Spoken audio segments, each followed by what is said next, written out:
버는 다양한 방법, 재테크 기사와 돈 되는 정보로 투자의 기준을 제시해주는 재테크 노하우 모니쇼 시작합니다. 지난주 금요일 뉴욕 증시 3대 지수 모두 상승 마감했습니다. 기술주들 약세 우려가 제기됐지만 미국 경기가 좋아질 것이라는 기대감 때문이었죠. 중소형주로 구성된 러셀 2000도 1.8% 올랐습니다. 네, 지난 주말은 어떻게 보면 PMI 데이였다고 할 수 있겠는데요. 미국 쪽은 너무나 좋게 나오고 또 유럽과 유로존과 또 영국은 또 이렇게 부진을 나타내면서 굉장한 다이버전스가 나타나고 있습니다. 이것이 또 유로 약세, 달러 강세를 또 자극하기도 하는데요. 자, 잠시 주춤하는가 싶던 뉴욕 증시 다시 또 연말 랠리에 대한 기대감을 강하게 보이고 있습니다. 다만 3분기 실적 이후 상승 모멘텀을 찾지 못한 엔비디아는 3%대 하락, 그리고 또 미국 법무부의 크롬 분리 압박을 받고 있는 구글의 모기업 알파벳도 1%대 하락했습니다만 테슬라가 3% 상승하면서 또 상승하는 모습이었습니다. 네. 자, 이번 주 11월 또 FMC 의사록도 공개되는데요. 제롬 파월 의장의 연준 의장의 입지가 다소 이렇게 약화되는 가운데 또 의사록에서 어떤 식의 연준 메시지가 나올지도 궁금합니다. 네. 미국채 수익률은 여전히 4.4%의 고공행진 중입니다. 네, 지난 금요일 국내 증시 코스피는 상승하고 코스닥 하락 마감했습니다. 양시장 모두 외국인과 기관이 순매수를 보여줬는데 그에 힘입어서 코스피 2,500선 회복이 됐습니다. 상승 동력을 찾지 못한 채 지지부진한 흐름이 계속되고 또 특정 업종과 종목에 쏠리는 현상도 이어지고 있죠. 또 이번 주에는 금통위도 있고 밸류어 펀드 투자 개시, 상법 개정 등 여러 가지 정책 이슈도 있는 만큼 국내 증시 어떤 흐름을 보일지 주목해 보시면 좋을 것 같습니다. 네, 오늘 업종 돋보기에서는 트럼프 당선인의 정책 수혜에 정부의 지원이 더해지며 기대감이 커진 우주 항공 업종에 대해서 살펴보겠습니다. 네, 지금 보고 계신 머니쇼는 SBS BG앱과 유튜브에서 실시간 시청이 가능합니다. SBS BG앱을 다운받으셔서 시청하시면 더 많은 정보와 뉴스 보실 수 있습니다. 그럼 먼저 빠르게 돌아가는 글로벌 증시 상황부터 정리해 볼까요? 도지은 아나운서 소식 전해주시죠. 굿모닝 마켓입니다. 주간 옵션 만기를 맞아 뉴욕 증시는 특히 중소형 종목 위주로 강한 모습 보였습니다. 일부 테마에 대한 쏠림과 또 반대로 기존 종목군은 부진한 흐름 보이는 등 전체적으로 순환매가 진행되고 있는데요. 그래도 중요한 건 누가 끌고 가든 시장은 상승하고 있다는 점입니다.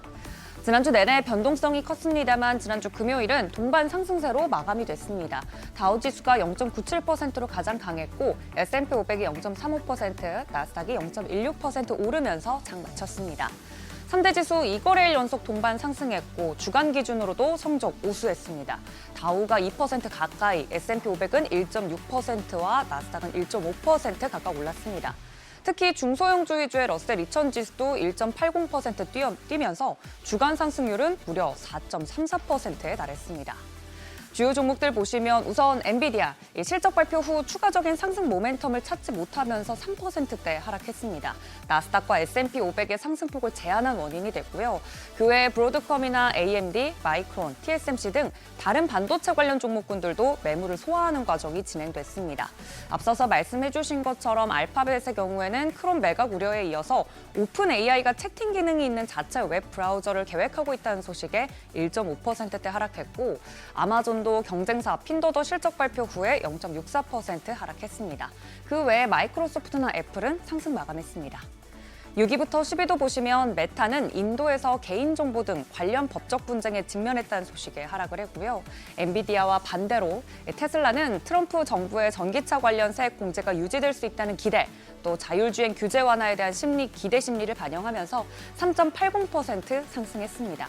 특히 주간 옵션 시장에서 옵션 거래가 크게 증가한 점이 주요 상승 원인으로 보입니다. 리비안이나 루시드 그리고 퀀텀스케이프 등 전기차 관련 기업들도 강세가 뚜렷한 하루였습니다. 이외에 특징적으로 움직인 쪽 살펴보면 양자 컴퓨팅 관련 종목들 눈에 띕니다. 비록 아이온큐는 하락을 했지만 리게티 컴퓨팅, 또 디웨이브 컴텀, 또 퀀텀 컴퓨팅 등 이런 종목들 상승했는데요. 아마존이 아마존 웹 서비스의 양자 컴퓨팅 도입을 가속화하기 위한 새로운 자문 프로그램을 출시했다는 소식에 수급 쏠림이 집중되면서 큰 폭으로 상승했습니다. 또 비트코인 가격이 주말 사이에 99,500달러까지 오르면서 첫 10만 달러 돌파를 눈앞에 두고 있는 상황인데요. 지금은 잠시 좀 숨을 고르고 있는 상황입니다만 마이크로 스트래티지나 라이엇 플랫폼 등 관련 종목군들도 강세 보였습니다. 기술주가 약세를 보였지만 경제 개선에 대한 높은 기대감이 시장을 끌어올렸다는 분석입니다. 발표된 경제 지표들도 살펴보면 미국 제조업 PMI가 48.8로 서비스업 PMI는 57.0으로 전월보다 모두 개선됐습니다. 지난 소비자 신뢰지수가 크게 개선되는 등 소비 심리가 견고했던 만큼 소비와 서비스 부문을 중심으로 경제가 강한 모습을 보이고 있죠. 그런데 미국 경제가 강하다는 경제 지표들과는 별개로 투자자들의 심리 지표는 좀 다릅니다.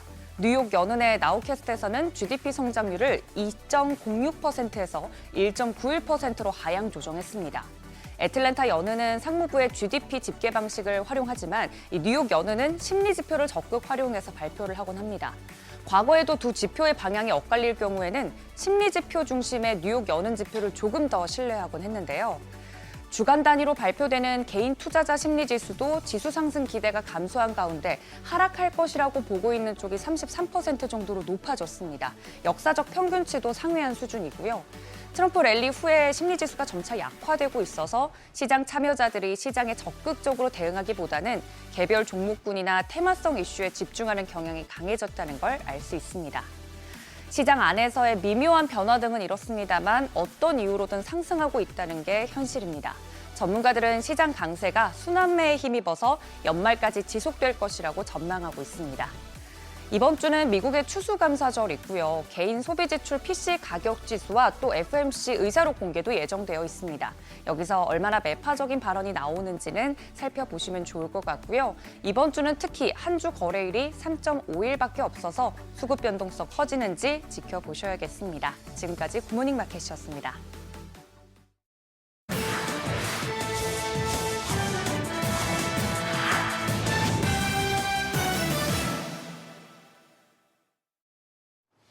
삼성전자의 엔비디아 납품이 초읽기에 들어갔다는 분석이 나오고 있습니다.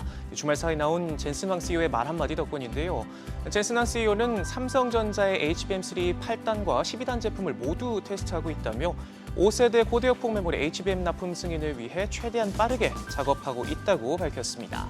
앞서 삼성전자는 주요 고객사 퀄 테스트 과정상 중요한 단계를 완료하는 유의미한 진전을 확보했다며 4분기 중 판매 확대가 가능할 것으로 전망된다 언급했었는데요. 하지만 젠슨 황 CEO는 지난 실적 발표 자리에서 메모리 공급 업체로 SK하이닉스와 마이크론을 언급할 뿐 삼성전자는 거론하지 않았는데 이날 별도로 삼성에 대한 견해를 밝히면서 시장에선 납품이 머지않았다는 기대가 커지고 있습니다. 파죽지세 랠리의 비트코인 비트로 유명한 마이크로스트래티지가 한박 웃음을 짓고 있습니다. 최근 비트코인 수익을 공개했는데요. 지난 2주간 평가액은 54억 달러나 늘었고요. 하루 5억 달러, 우리 돈 7천억 원을 벌고 있다며 엄청난 수익률을 과시했습니다. 마이클 셀러 회장은 4년 전부터 비트코인을 사모았는데 보유 중인 비트코인의 총 매입가는 현재 시가의 절반도 안 되는 16조 원에 불과합니다. 이 덕분에 회사의 주가도 같은 기간 무려 2,500% 넘게 급등했고요. 미국의 네로라 하는 대기업들보다 더 많은 금융자산을 보유하고 있는 것으로도 나타났는데 S&P 500 지수 구성 기업 중 마이크로스트래티지보다 많은 현금과 시장성 유가증권을 가진 곳은 애플과 구글 등 단 12곳에 불과합니다. 트럼프 당선 이후에도 5만 개 이상을 매집하면서 마이크로스트래티지가 보유한 비트코인은 총 33만 1,200개로 불어났는데요. 평가액은 무려 300억 달러, 우리 돈 42조 원을 넘어섰습니다. 이런 가운데 트럼프는 내각 인선에서 가상자산의 우호적인 인물들을 전면에 대거 포진시키고 있습니다. 정부 효율부의 머스크를 비롯해 상무장관에는 가상자산 전도사를 자처하는 러트닉을, 증권거래위원장 자리에는 어깨와 각을 세운 게리 겐슬러 대신 댄 갤러거 로빈후드 최고법률 책임자를 내세우는 등 가상자산 대통령에 걸맞는 행보를 보여주고 있습니다. 유럽 배터리 업계의 희망으로도 불렸던 노스볼트가 파산 보호를 신청했습니다. 막대한 투자를 받고도 수율 문제 극복에 어려움을 겪다가 전기차 캐즘에 중국의 초저가 공세까지 맞물려 벼랑 끝에 내몰렸는데요. 파산 보호 신청 당시 보유한 현금은 3천만 달러에 불과했고 58억 달러의 부채까지 안고 있는 것으로 전해졌습니다. 주요 투자자들의 손실도 막대해졌습니다. 2대 주주 자리를 꿰차고 있는 골드만삭스는 우리 돈 1조 원을 날렸고요. 지분 21%를 보유한 최대 주주 폭스바겐 역시 비슷한 규모의 손실을 직면한 것으로 전해졌습니다. 특히 폭스바겐은 구조조정 방안을 두고 노사가 평행선을 달리면서 전면 파업이라는 최악의 시나리오까지 맞닥뜨리고 있는 터라 고민이 더욱 깊은데요. 현지 매체들은 이번 사태로 가뜩이나 힘든 유럽 전기차업계가 더 큰 타격을 입게 됐다고 평가했습니다. AI 지각생 꼬리표를 좀처럼 떼지 못하고 있는 애플이 묘수를 준비 중입니다. 무려 13년 만에 음성 비서 시리를 대대적으로 개편하기로 했는데요. 오픈 AI의 챗 GPT만큼이나 똑똑하게 만들겠다는 목표를 제시했습니다. 대규모 언어 모델을 적용해 사용자 명령을 더 자연스럽게 이해하고 대화할 수 있도록 업그레이드할 방침인데요. 새로운 시리는 내년 첫 선을 보인 뒤 내후년 출시될 것으로 알려졌습니다. 한껏 기대를 끌어모았던 애플 인텔리전스가 최근 공개되긴 했지만 아직 온전히 모든 기능이 제공되지 않고 있을 뿐더러 구글이나 마이크로소프트 등 경쟁사들이 선보인 AI 모델에 한참이나 뒤처져 있다는 평가를 받고 있습니다. 단순 명령을 수행하는 수준으로 일부 외신들은 할리우드 리메이크작 같다며 여전히 걸음마 수준이다 혹평하기도 했는데요. 새로운 시리가 애플의 AI 경쟁력을 회복할 신의 한 수가 될 수 있을지 관심이 쏠리고 있습니다. 지금까지 글로벌 비즈였습니다. 지난주 금요일 이슈가 있었던 업종 살펴보는 기업 이슈 시간입니다. 최근 조선주가 트럼프 당선 이후 계속해서 강세를 보이고 있습니다. 트럼프 당선인이 한국조선업과의 협력을 언급함에 따라 한국조선업계가 새로운 성장 기회를 맞이할 수 있다는 전망이 나오고 있어서인데요. 최근에는 정부가 미국과의 조선 협력 가능성에 대비해 자율 운항 선박에 대한 정책 지원에 나선다는 소식도 전해졌습니다. 자율주행 선박이란 선원의 개인 없이 원격 제어로 운항하는 방식인데요. 정부는 자율운항 선박이 미국과 협력 가능한 분야로 예상된다면서 정부 차원에서 자율운항 초격차 기술 개발 및 상용화를 위해 필요한 지원을 지속해 나가겠다고 전했습니다. 또한 이런 가운데 하나오션이 약 8조 원 규모의 한국형 차기 구축함 사업을 두고 경쟁하고 있는 HD 현대중공업을 상대로 지난 3월에 냈던 경찰 고발을 취소했다는 소식도 모멘텀으로 작용했는데요. 하나오션은 해양 방산 수출 확대를 위해 정부의 원팀 전략에 적극 협조하기로 했다면서 이같이 밝혔습니다. 조선주 마감 상황 보면 HJ중공업이 21.3%, 하나오션이 6.42% 올랐고요. HD 현대중공업이 3.72%, 또 삼성중공업과 HD 한국조선해양 모두 1% 넘게 상승했습니다. 최근 원전주는 여러 가지 호재가 맞물리면서 강세를 이어가고 있습니다. 우선 금요일장에서는 정부가 2050년까지 바라보는 중장기 원전 정책 로드맵이 연내 발표될 것이라는 소식에 원전주의 매수세가 몰렸습니다. 산업부는 로드맵 초안이 확정됐다면서 이같이 밝혔는데요. 이번 로드맵에는 소형 모듈 원전 선도국 도약 및 원전의 수출 산업화, 원전 정책 인프라 강화 등의 전략이 담긴 것으로 알려졌습니다. 또한 국내 원전 기업이 중동과 서남아시아로의 진출에 시동을 걸고 있다는 소식도 모멘텀으로 작용했는데 산업부는 최근 이집트와 인도에서 원전과 전력기자재 협력 세미나를 열어 K원전의 우수성을 홍보하고 수출 기회를 마련했다고 밝혔습니다. 이 같은 기대감에 관련주들이 들썩였는데요. 성광밴드가 21.13%, BHI가 13.02% 뛰었고요. S&T 에너지가 11.45%, 태광이 8.79% 상승 마감했습니다. 인공지능 기본법이 올해 안에 국회를 통과할 것으로 보이자 AI 관련주들이 들썩였습니다. 지난 정부부터 AI 기본법에 대한 논의가 이어져 왔었는데 드디어 AI 기본법 제정안이 21일 국회 상임위 법안심사 소위를 통과했습니다. AI 기본법은 정부가 AI 산업의 건전한 발전을 지원할 근거를 마련하고 또 인공지능 윤리를 규정한 법안인데요. 구체적으로는 오픈 AI 등 해외 대형 AI 기업이 국내에서 영업할 때는 정부와 소통할 수 있는 국내 대리인을 지정하도록 하고 또 AI 기반 영상이나 사진에는 워터마크를 넣도록 규정하는 등의 방안이 들어가 있습니다. 그동안 기업들은 AI 사업을 확대하고 싶어도 관련 법조차 없는 상황이라 소극적인 경영을 이어왔었는데 정부의 바람대로 올해 안에 AI 기본법이 국회를 통과한다면 산업 성장에도 속도가 붙을 것으로 전망됩니다. 이에 따라 금요일장 마감 상황 보면 SP소프트가 상한가에 거래됐고요. 솔트룩스가 16.34% 급등했습니다. 이어서 마음AI가 15.3%, 코난테크놀로지가 8.55% 오름세 기록했습니다. 핵융합 발전 분야에서 한국 제조업체들이 주도권을 선점하게 된 것일까요? 한국이 인공태양의 핵심 부품을 제작해 조달에 성공했다는 소식이 전해지면서 국내 핵융합 관련주들이 주목받았습니다. 현재 한국을 비롯해서 미국과 EU 등 핵융합 선진 7개국이 모여서 이터라는 초대형 핵융합 장치를 건설 중인데요. 과학기술정보통신부는 이터 건설을 위해서 한국이 담당한 핵심 부품인 진공용기 섹터의 조달을 완료했다고 밝혔습니다. 이로써 한국은 핵융합로 핵심 부품 신제품인 진공용기의 설계부터 제작, 품질 관리에 이르기까지 전 과정의 기술을 확보했고요. 유럽연합이 만들지 못한 핵심 부품까지 추가 수주에 성공한 것으로 알려졌습니다. 이터 사업이 성공할 경우 향후에 가져올 파급력이 매우 큰데요. 핵융합 연료 1g이면 석유 8,000톤에 상응하는 에너지를 낼 수 있어 상용화에 성공하면 인류의 에너지난을 단숨에 해결할 수 있을 것으로 전망되고 있습니다. 이 같은 기대감을 관련주들이 뛰어올랐는데요. 지난주 금요일에는 모비스가 8.65%, 두산 에너빌리티가 5.74% 올랐고요.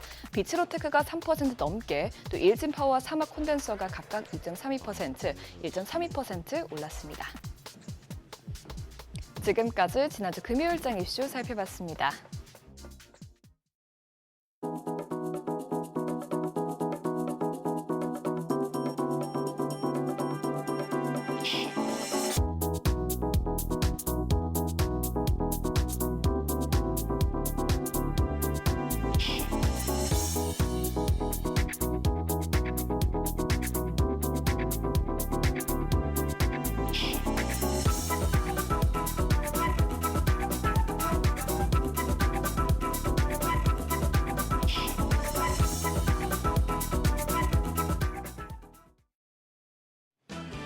우리 시장 코스피가 조금씩 올라오고 있습니다. 코스피 지난주 내내 상단을 높여가더니 금요일장에서는 2,500을 탈환했습니다. 무려 9거래일 만에 보는 2,500이라 더 반가운 것 같습니다.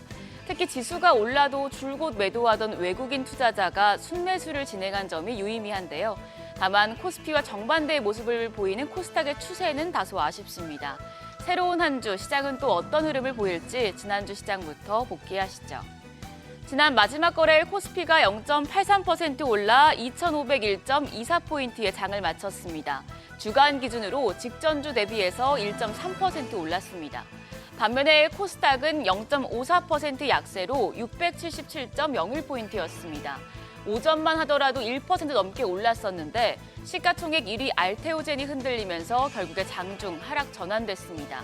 주간 기준으로도 전주보다 1.7% 하락하며 약세를 이어갔습니다. 수급 상황은 시장의 우호적이었습니다. 양시장에서 메이저 수급 주체 모두 순매수를 기록했습니다. 유가증권 시장 외국인이 정말 오랜만에 돌아왔죠. 1,162억 원 순매수했는데 무려 11거래일 만에 사자 포지션을 취했습니다. 기관도 3,200억 원 넘는 매수 우위로 지수 상승에 기여했습니다.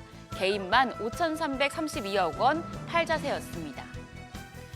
코스닥 시장에서도 외국인과 기관 쌍끌이 매수세를 기록했습니다. 외국인이 919억 원 순매수했고 기관도 669억 원 매수 우위였습니다.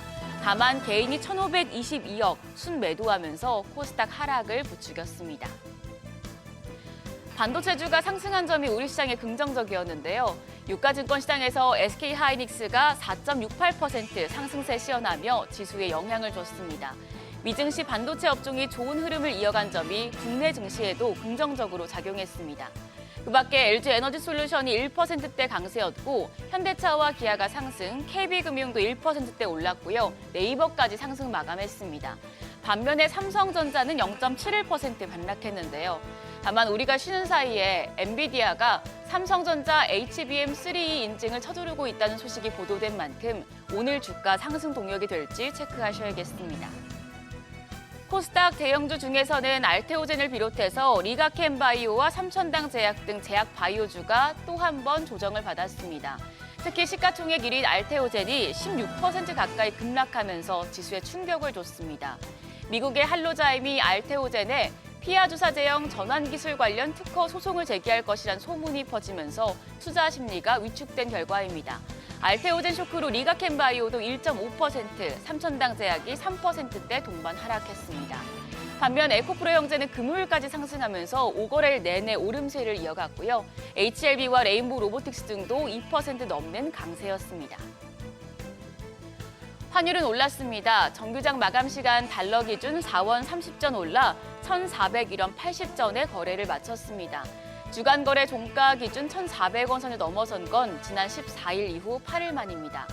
우크라이나발 지정학적 긴장과 미국의 경제지표 호조 등으로 상단을 높였는데요. 이후에 달러 인덱스가 처음으로 장중 108을 웃도는 등 달러 강세가 이어지면서 오늘 새벽 역외 환율도 1,402원 수준이었습니다. 오늘 외환 시장 상승 출발할 가능성이 높겠습니다. 이벤트에 웃고 소문에 우는 변동성이 지난주 내내 반복됐었죠. 이번 주도 다양한 이벤트와 이슈가 시장 흐름을 좌지우지할 텐데요. 금리 관련 이벤트들을 눈여겨보셔야겠습니다. 오는 26일에 미국 FOMC 11월 의사록이 발표가 됩니다.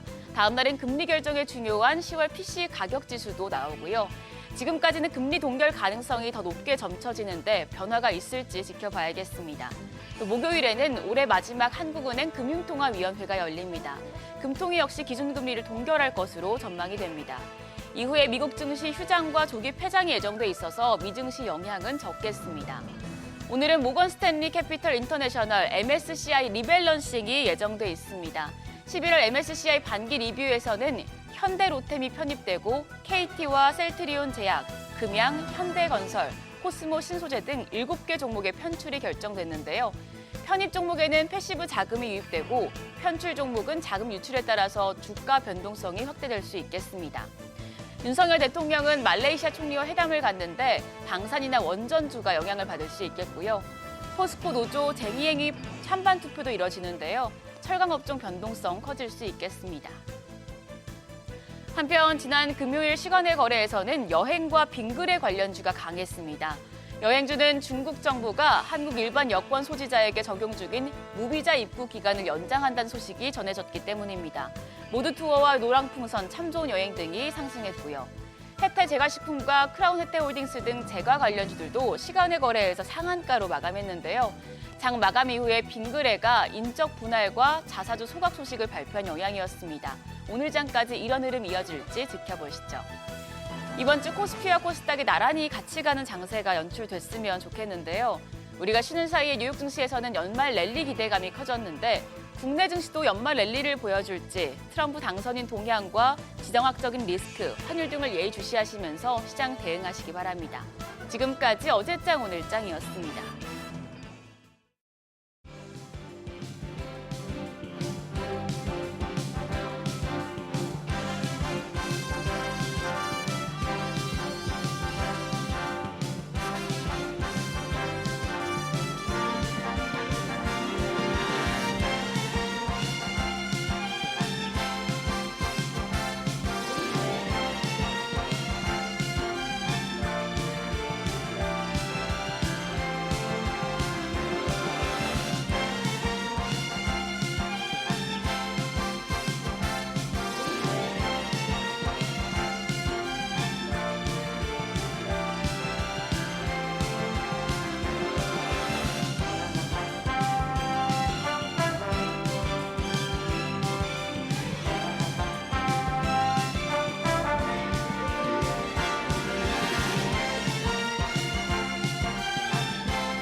네, 현재 시각 8시 23분 지나갑니다. 지금 보고 계신 머니쇼는 SBS BGM과 유튜브에서 실시간 시청 가능합니다. 특히 SBS BGM 다운받으셔서 시청하시면 다양한 정보와 뉴스 확인해 보실 수 있고요. 많은 시청 부탁드립니다. 금요일 미국 증시 보니까 경기가 좋긴 좋나 봐요. 미국은 확실히 지금 글로벌 S&P 글로벌 서비스업 PMI 굉장히 좋았고 제조업도 위축 국면이긴 합니다만 그래도 좋아지고 있는 상황이고. 네. 예. 이제 반면에 이제 유럽하고 영국하고 너무 이제 상대적으로 부진하니까요. 근데 또 그 와중에 또 유럽 정신은 또 오르더라고요. 유럽은 오히려 그거 한가? 그 미국에서 한참 유행하던 배드 이즈 굿으로 이제 또 20이 또 비컨 얘기도 나오니까 통화 정책에 대한 예, 기대감. 그런 시기라서 그런지 모르겠습니다만 이래저래 그 와중에 미국은 미국 좋긴 좋은가 봅니다. 네, 그러니까요. 아니 그 미시건대 소비심리지수도 그래요. 좋고 미시간 소비지수도 좋고 해서 지금 보니 굳이 여기서 미국에서 굳이 돈 뺄 이유가 있느냐 하는 분위기가 갈수록 강해지는 것. 거기다가 달러 강세니까 이미 달러까지 강하니까 들어가신 분들이야 예. 언제 차익 실현할지 행복한 고민하고 계실 것 같아요. 네, 그 와중에 또 우리는 또 지난 주말에는 특히 바이오 쪽에서의 타격이 컸죠. 네. 그러니까 그동안 잘 버텨오던 대장주까지 지금 뉴스 아직 내용은 안 봤습니다만 헤드라인이 그러네요. 신한투자에서는 알테오젠 관련 루머는 진실인 적이 없었다. 고로 매수 기회다 하는데 무슨 내용인지는 이제 한번 봐야겠습니다만 네. 지금 어쨌거나 최근 들어서 우리 국내 시장은 오늘 나오는 삼성 관련해서 전자 관련해서 젠슨왕의 발언이 얼마나 또 힘이 될지 그것도 궁금하기도 하고. 아, 그래서 삼성전자가 예. 이제 퀄 테스트를 좀 빠르게 통과할 가능성이 높아진다라는 해석이 가능할 것 같은데. 예, 그러니까요. 봐야겠네요. 예, 일단 네. 2,500원 올랐었고 한번 네. 보시죠. 네, 디멘전 투자 부분 송재경 대표님 함께합니다. 어서 오세요. 어서 안녕하세요. 네. 아니 지난주 뵀었는데 왜 이렇게 오랜만에 뵙는 거죠? 진짜 아닌 게 아니라 한 주가 숨가쁘나 한국 전주가 숨가쁘고 힘겨웠나 보구나, 그죠? 그래도 한 주를 잘 보낸 것 같아서 네. 잘 보낸 것 같아서. 그래서 숨가뻤었던 것 같습니다. 또 뭐 매주 월요일 나오시니까 주간 단위로 또 성적표 좀 봐야겠죠, 나라별로. 예. 그래도 하루하루 보면은 이게 어디로 튀는지 알 수 없지만 네. 그래도 이거 일주일 한 달 이렇게 좀 늘려서 보면 그래도 방향성이 조금이라도 보이니까 네. 그래서 조금 길게 보는 게 더 좋은 것 같습니다. 바둑판도 이렇게 좀 떨어져서 보면 좀 수가 잘 보이죠. 그래서, 예, 훈수가 원래 제일 그렇습니다. 코너수. 예. 훈수가 고수인 것 아, 같습니다. 그렇죠. 라운딩 할 때 다른 사람 샷 보면 다 보이죠. 그렇습니다. 맞아요. 네. 그 지난 한 주 보면 정말 다행인데 사실은 저희 내내 대체 한국만 왜 이래, 뭐 이제 우리만 예, 왜 이래 이 얘기 맞습니다. 많이 했는데 네. 그 얘기를 한국 시장이 들어서인지 드디어 지난 한 주는 처음으로 주간 단위로 처음인지 아니죠, 이제 오래간만에 1등을 했습니다. 네. 그래서 코스피가 한 3.5% 정도 올랐고요. 지난주는 시가총액 상위권들이 다 올랐었습니다. 네, 기억이겠지만 네. 삼성전자를 필두로 한 반도체 쪽, 그다음에 자동차, 현대기아차 다 많이 올랐고, 그다음에 기억하기에 이제 바이오 쪽, 예. 셀트리온 뭐 이런 쪽들 좀 많이 올랐고요. 금융도 좀 KB금융 뭐 이런 네네. 데는 좀 올라오면서 전반적으로 대형주 중에 상위권들이 많이 오르면서 지수 상승을 완전히 이끌고 그래서 주요국 중에 제일 많이 오른 국가가 됐다 보시면 좋을 것 같고요. 두 번째로는 아까 말씀 주신 대로 유럽 쪽에서 특히 이제 영국, 뭐 네덜란드 뭐 이런 쪽, 일단 영미권, 그다음에 북미권, 캐나다, 나스닥, S&P 500 뭐 이런 쪽, 또 호주도 결국은 영미권이죠. 이거 전반적으로는 좀 영미권이 전반적으로 우상향을 많이 했다 보시면 좋을 것 같고, 반면에 좀 못한 데들은 또 이제 그 전통적인 유럽 강호들, 뭐 이탈리아, 프랑스, 뭐 일본도 그렇고 조금씩 좀 빠진 모습. 그래서 원래 제가 한 주 전에 나왔을 때는 전반적으로 시장이 조정을 받았다가 지난주에는 많이 빠졌던 데 위주로 좀 다시 상승하는 이제 그런 모습을 보였다 보시면 좋을 것 같은데, 특히 미국 증시 저기 지금 헤드라인에 보면 뭐가 많이 올라왔냐면 필수 소비재, 유틸리티, 산업재 뭐 이렇게 써놨잖아요. 예. 뜬금없이 필수 소비재가 또 1등을 했습니다. 그래서 무슨 종목이 이렇게 많이 올라갔길래 봤더니 월마트 같은 데가 많이 오르긴 했는데 1등은 에스티로더였습니다. 에스티로도. 근데 그래서 왜 에스티로드가 이 시국에 오르지라고 보니까 기억하시겠지만 4위 케빈 워시의 케빈 워시가 사실은 주말 직전까지만 해도 떠오르는 재무부 장관 예, 예. 후보였지 후보였죠. 않습니까? 네. 그러다 보니까 이게 그 미국까지 큰 시장도 이게 소위 말하는 이제 정치 테마주 형태로 네, 네. 주가가 움직인 걸 아, 보면 전 그래요? 세계적으로 사실 그런 거에 대해서는 관심들이 참 많은 것 같다. 개인적으로 되게 재밌었습니다. 이번 주엔 필수소비재 좀 빠지겠죠. 이러다 네. 보면 그렇게 해석을 해볼 수 있을 것 같습니다. 지금 가져오신 저 도표 송 대표님 눈물이 날라 합니다. 지금 주간 수익률이고 우리 코스피만 해서 그렇지, 물론 코스닥은 지난주도 마이너스입니다만 우리 코스피가 많이 오른쪽으로 해서 왼쪽에 1등 강인 게 이 얼마만입니까 이게? 거의 제가 여름엔가 한번 잠깐 보여드렸던 것 같습니다. 6개월 만인 것 같습니다. 그러니까요. 네. 네, 진짜. 많이 오르긴 했어도 그래도 여전히 보면은 그냥 2,500. 연초 기준으로 보면 뭐 네. 여전히 꼴찌죠. 네. 그러니까 연- 왜 또 연체율로 척을 보면. 치세요?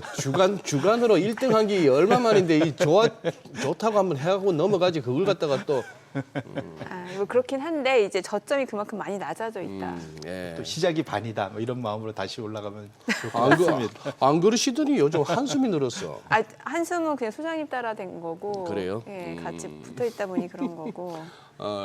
근데 케빈 워시가 그냥 저렇게 재무부 장관 후보로 이렇게 하마평에 오르기만 하다가 그냥 뒤로 물러설 사람 같지는 않고 뭔가 좀 월가에서는 그런 얘기도 있던데요. 결국 이번에 스콧 베센트가 결국 되지 네네. 않았습니까? 여기는 진짜 그런데 완전 헤지펀드 출신인데 네네. 소로스 밑에 있었던. 근데 이번에 또 돈도 많이 모았더만요. 트럼프 때문에. 그때부터 힐러리하고 붙을 때부터 이렇게 전통적인 민주당 지지에서 트럼프 지지로 전환한 사람으로 알고 있는데 여기가 했던 말이 저는 찝찝해요.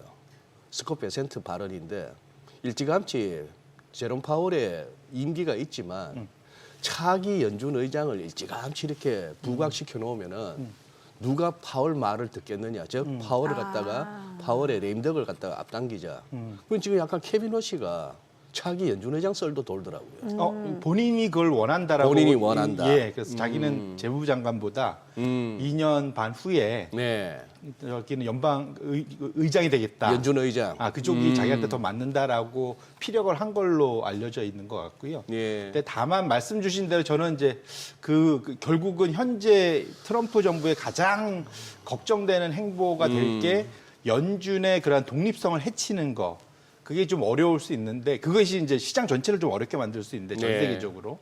그런데 뭐 불행 중 다행인 거는 누군가를 하려면 이제 그 소위 섀도우 캠비넷을 띄우는 것도 중요하지만 그 FOMC 그 보팅하는 위원들 중에 한두 명을 자기 사람을 넣는 게 중요하잖아요. 근데 임기가 대부분 다 2년 이상 남았습니다. 네네. 그래서 현재의 그 위원들이 FOMC 멤버들이 거의 그 지금 파월하고 거의 같이 갈 거기 때문에 네. 소위 말하는 내부 반란을 기대하기는 좀 어렵지 않을까. 아하. 네, 그래서 거꾸로 말하면 내년부터 재무부 장관 또는 트럼프와 파월 간의 힘겨루기, 아예 대놓고 하는 힘겨루기가 충분히 많이 목격될 수 있겠다. 저는 개인적으로 그렇게 생각하고 있습니다. 그렇게 보시는구나. 네. 예. 국채 수익률 좀 여쭤볼게요. 여전히 지금 뭐 미국 10년물 국채 수익률은 좀 고공행진 상태란 말이죠. 쉽게 안 떨어지고 있는데 나라별로 어떤지도 궁금하거든요. 예, 그 아까 봤던 우리가 전 세계적으로 지난주에 그러니까 우리나라를 포함해서 좀 네. 많이 좀 리바운드 반등을 했었는데 네. 그것의 가장 큰 재료를 제공한 것이 말씀 주셨던 시장 금리가 전반적으로 다 하락을 했다. 네. 그걸 보시면 좋을 것 같은데 하락폭을 보시면은 캐나다, 대만 정도를 뭐 일본 조금 근데 사실상 올라가는 건 별로 없고 전반적으로 다 빠졌다 보시면 좋을 것 같은데 독일, 우리나라, 뭐 스페인, 뉴질랜드, 스웨덴, 영국 뭐 전반적으로 다 빠졌습니다. 미국이 제일 덜 빠졌어요. 그러게요. 그래서 빠지긴 빠졌는데 그래서 결론적으로는 대부분의 지금 유럽 국가들이 전반적으로 많이 빠지면서 아까 유럽 주요국들의 그런 주가 상승이 상당히 눈에 두드러졌는데 이것이 또 일종의 좀 병주고 약주고가 있습니다. 금리 자체가 전반적으로 빠진 건 다행인데 네. 미국이 가장 덜 빠졌어요. 그렇죠. 결국 그게 다른 나라하고의 금리차 격차는 여전히 확대가 되고 있다는 거죠. 이것 자체가 우리가 다음 장표를 열어봐 주시면 환율이 달러 강세가 여전히 지속되고 있다. 그래서 네. 달러 지수가 0.8% 좀 상승폭이 둔화는 됐지만 여전히 달러 강세는 좀 지속되고 있고요. 물론 이제 유럽 유로화가 지금 가장 약세를 좀 보이고 있습니다. 맨 우측에 보면 1.2% 상승을 해서 달러 지수 강세를 견인을 했고 우리나라도 뭐 0.6% 지금 1,400원 근방에서 지금 계속 움직이고 있는데 전반적으로는 미국의 금리가 떨어져도 덜 떨어지고 오를 때 더 많이 오르면서 다른 나라와의 금리 차를 여전히 확대하고 있다는 측면에서는 이 강달러 현상이 당분간 지속될 가능성에 대해서는 좀 열어둘 필요가 있겠다 이렇게 말씀드립니다. 예. 지금 지난 금요일만 하더라도 달러 강세, 특히 유로 약세가 아주 돋보였는데 지금 이제 동경 외환 시장이 이제 9시에 본격적으로 열리고 나서 어떨지는 몰라도 지금 굉장히 외환 시장이 지금 뭐 장이 10번 가운데 출렁거립니다. 지금 무슨 말씀인가 하면은 유로도 거의 뭐 급반등하고 있고 1.033까지 갔던 놈이 지금 1.049니까 거의 1.05까지 올라왔고 파운드도 강해지고 뭐 달러에는 한 0.7엔 정도 밀리고 해서 이 또 오늘 아침 열어보면은 또 이제 외환 시장에서 한바탕 뭐 또 이렇게 손바뀜이 일어날라나 싶기도 한데 우리 이번 주에 금통위가 있으면서 금년에 이제 마지막 금리 결정 아닙니까? 네. 지금은 동결이라고 하는데 살짝 채권 시장에서 갑자기 뭡니까 인하 기대감도 살짝 살아나는 것 같더라고요. 주 후반에. 그러니까 결국은 금리 인하를 요구하는 사항들은 늘 많이 있었잖아요. 시장의 인하 바램, 압력. 인하 압력. 네. 이거는 뭐 정치권이든 네. 정부든 예. 대부분 지금 경기 부양 때문에 금리를 인하해야 된다는 요구사항은 되게 많긴 한데 예. 그러니까 제 개인적으로는 아마 한은의 내부 심리는 마지막까지 좀 버틸 거다. 금리 동결로. 그러니까 그게 이제 어느 힘이 더 셀지 모르겠는데 그 이유는 환이 지금 심상치 않잖아요. 이제 1,400원 근방까지 갔는데 예. 옛날 같으면 난리 났을 환율인데. 환율 수준이지 네, 않습니까? 근데 여기서 만에 하나 이것이 더 1,400원을 바닥으로 치고 더 위로 올라가는 게 기본이 된다면 상당히 또 여러 가지로 우리가 수입 물가나 이런 거에 대한 어려움들이 생각이 될 수 있잖아요. 그래서 하는 입장에서는 제가 보기에는 현재 상황에서 미국의 금리가 좀 안정되는 모습, 만에 하나 진짜 내년에 우려하는 대로 미국 금리가 더 위로 튀면은 환이 더 약세로 우리나라, 그러니까 원달러가 더 위로 튈 수도 있거든요. 그래서 그거를 방어하기 위해서라도 지금 상황에서는 한은이 움직일 수 있는 룸은 크지 않다. 그냥 단순히 그냥 내수 진작을 위한 경기 부양을 위해서만 놓고 보면 금리 인하가 맞을 것 같지만 환의 안정성이 확보되지 않은 상태에서 섣불리 금리를 인하하기가 만만치는 않은 상황인 건 분명한 것 같다 이렇게 말씀드립니다.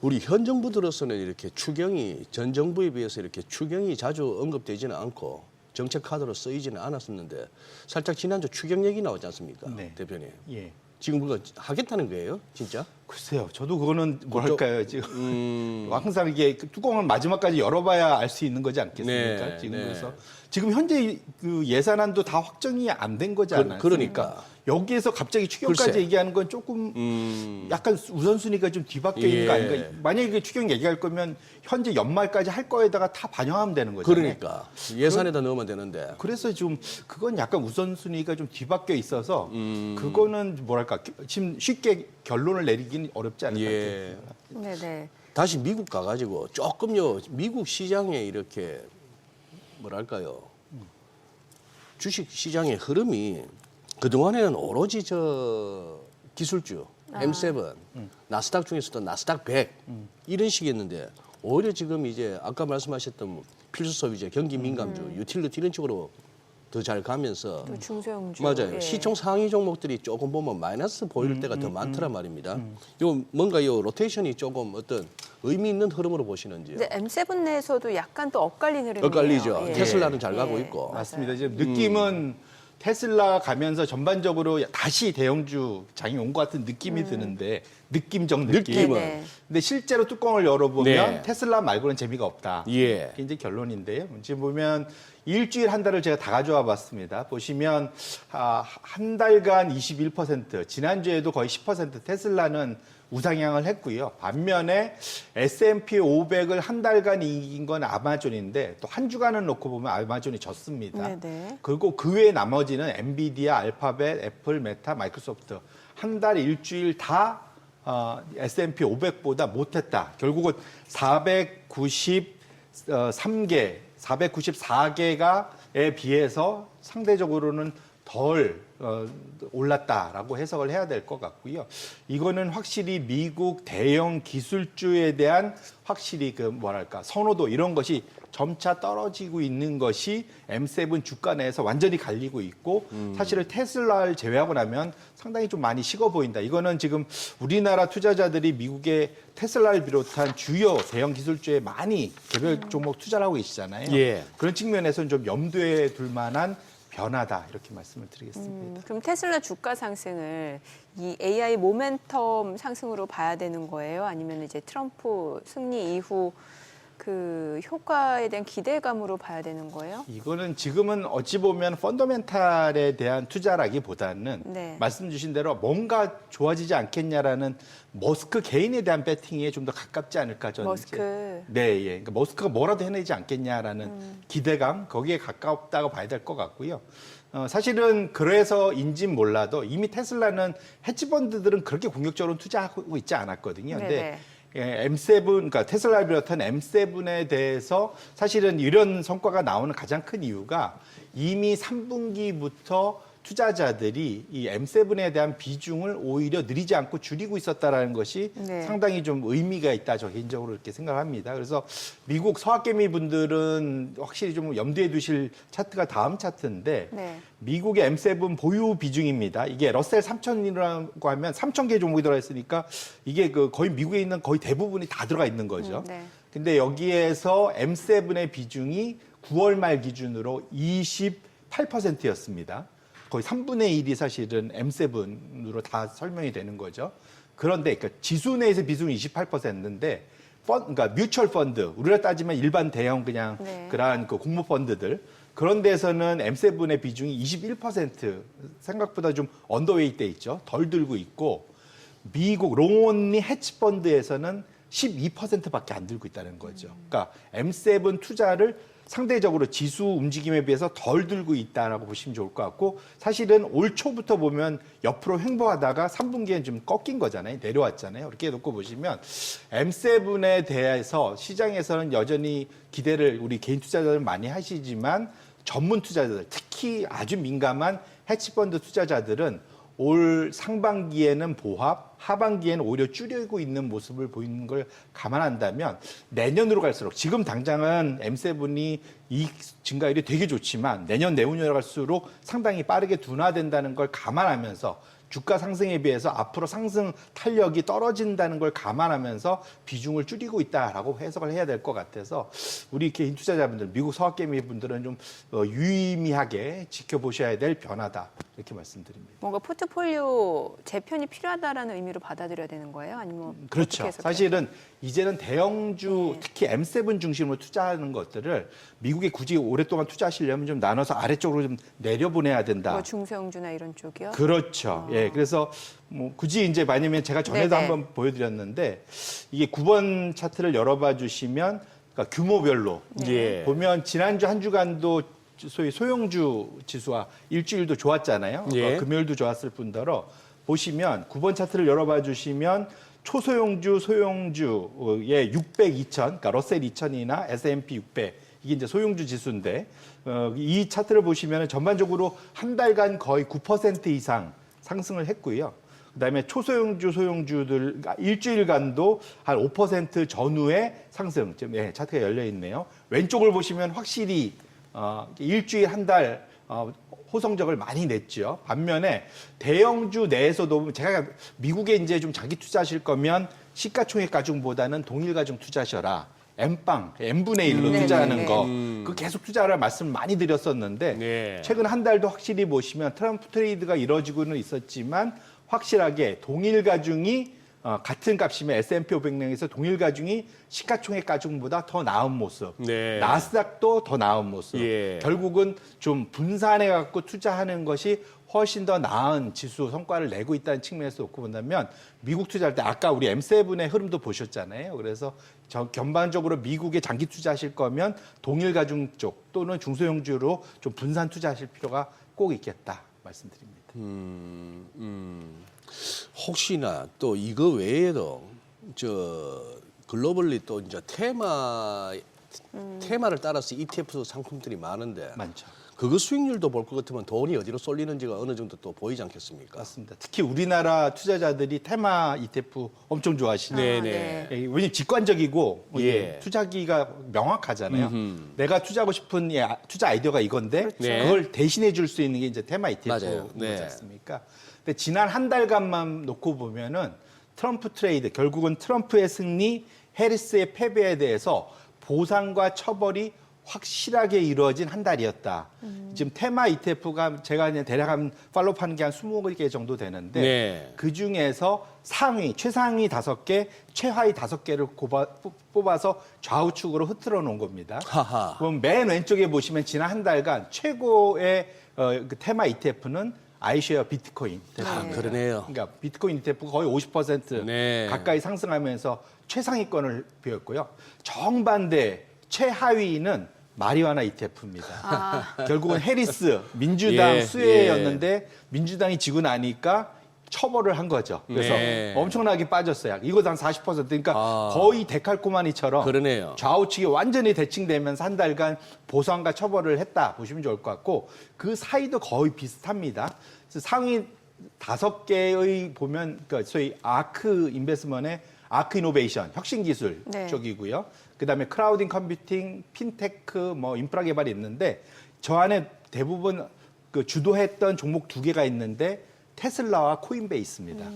결국은 비트코인과 테슬라 두 가지와 관련이 있는 종목이 상위권에 있으면 다 많이 올랐다 보시면 네. 좋을 것 같고 우측으로 반면에 보면은 해리스가 되면 그러니까 민주당이 그러니까 승리하면 그 기대했었던 그 정책주의인 태양광, 신재생에너지, 자율주행 뭐 다 사실은 최하위권으로 밀려 있는 거죠. 그러니까 한 달 동안 제가 다시 말씀드리면 보상과 처벌이 명확한 한 달이었다. 그런데 중요한 건 일주일을 놓고 보시면 맨 우측에 보시면은 지금 처벌을 받던 그 테마들이 거의 이제 보합권으로 다 왔습니다. 네. 결론적으로는 지난주 말 정도로 대략적으로 그러한 트럼프 당선과 관련된 그런 트럼프 트레이드가 대략적으로는 마무리 국면에 들어간 거 아닌가. 저 개인적으로는 이 차트 일주일과 한 달의 변화를 가지고 유추해 볼 수 있어서 투자자분들도 이거는 좀 관심을 가지실 만한 차트다 이렇게 말씀을 드립니다. 근데 트럼프 트레이드 마무리 국면이라고 하기엔 가상자산 쪽 움직임은 심상치가 않은 게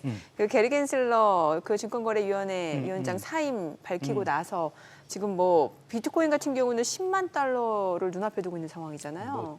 그 마이크로 스트래티지는 뭐 향후 10년간 그러니까 1,300만 달러 네. 뭐 이렇게까지도 얘기를 하고 있으니까. 지금 뭐 알트코인까지 움직임이 심상치 네, 네, 않거든요. 예. 그래서 말씀 주신 대로 이걸 보면 이게 이건 사실은 펀더멘탈이 있는 주식은 아니잖아요. 그러니까 그 자산은 아니잖아요. 네. 근데 원래 심리하고 수급이 펀더멘탈일 수 있어요. 가상자산은. 예, 그러니까 그거 자체가 심리와 수급이 말씀 주신 대로 예. 좋은 지적이신데 결국 투자자들의 마음가짐 이것이 결국 그러니까 펀더멘탈을 만들고 있는 건데 그래서 중요한 게 보면 그 CNN 보면 우리 S&P 500의 네, 투자 네. 심리를 가장 많이 보는 게 CNN의 Fear and Greed 지수잖아요. 공포 탐욕 지수. 네, 공포와 네, 네. 탐욕 지수. 이것이 네. 이제 말씀 주신 이게 심리, 네. 주식에서의 심리인데 보면 가상화폐에서도 그것을 차용해 와서 공포 탐욕 지수를 만듭니다. 어허. 예, 그래서 그 차트가 지금 그 파란색 그 막대 그래프가 공포 탐욕 지수의 그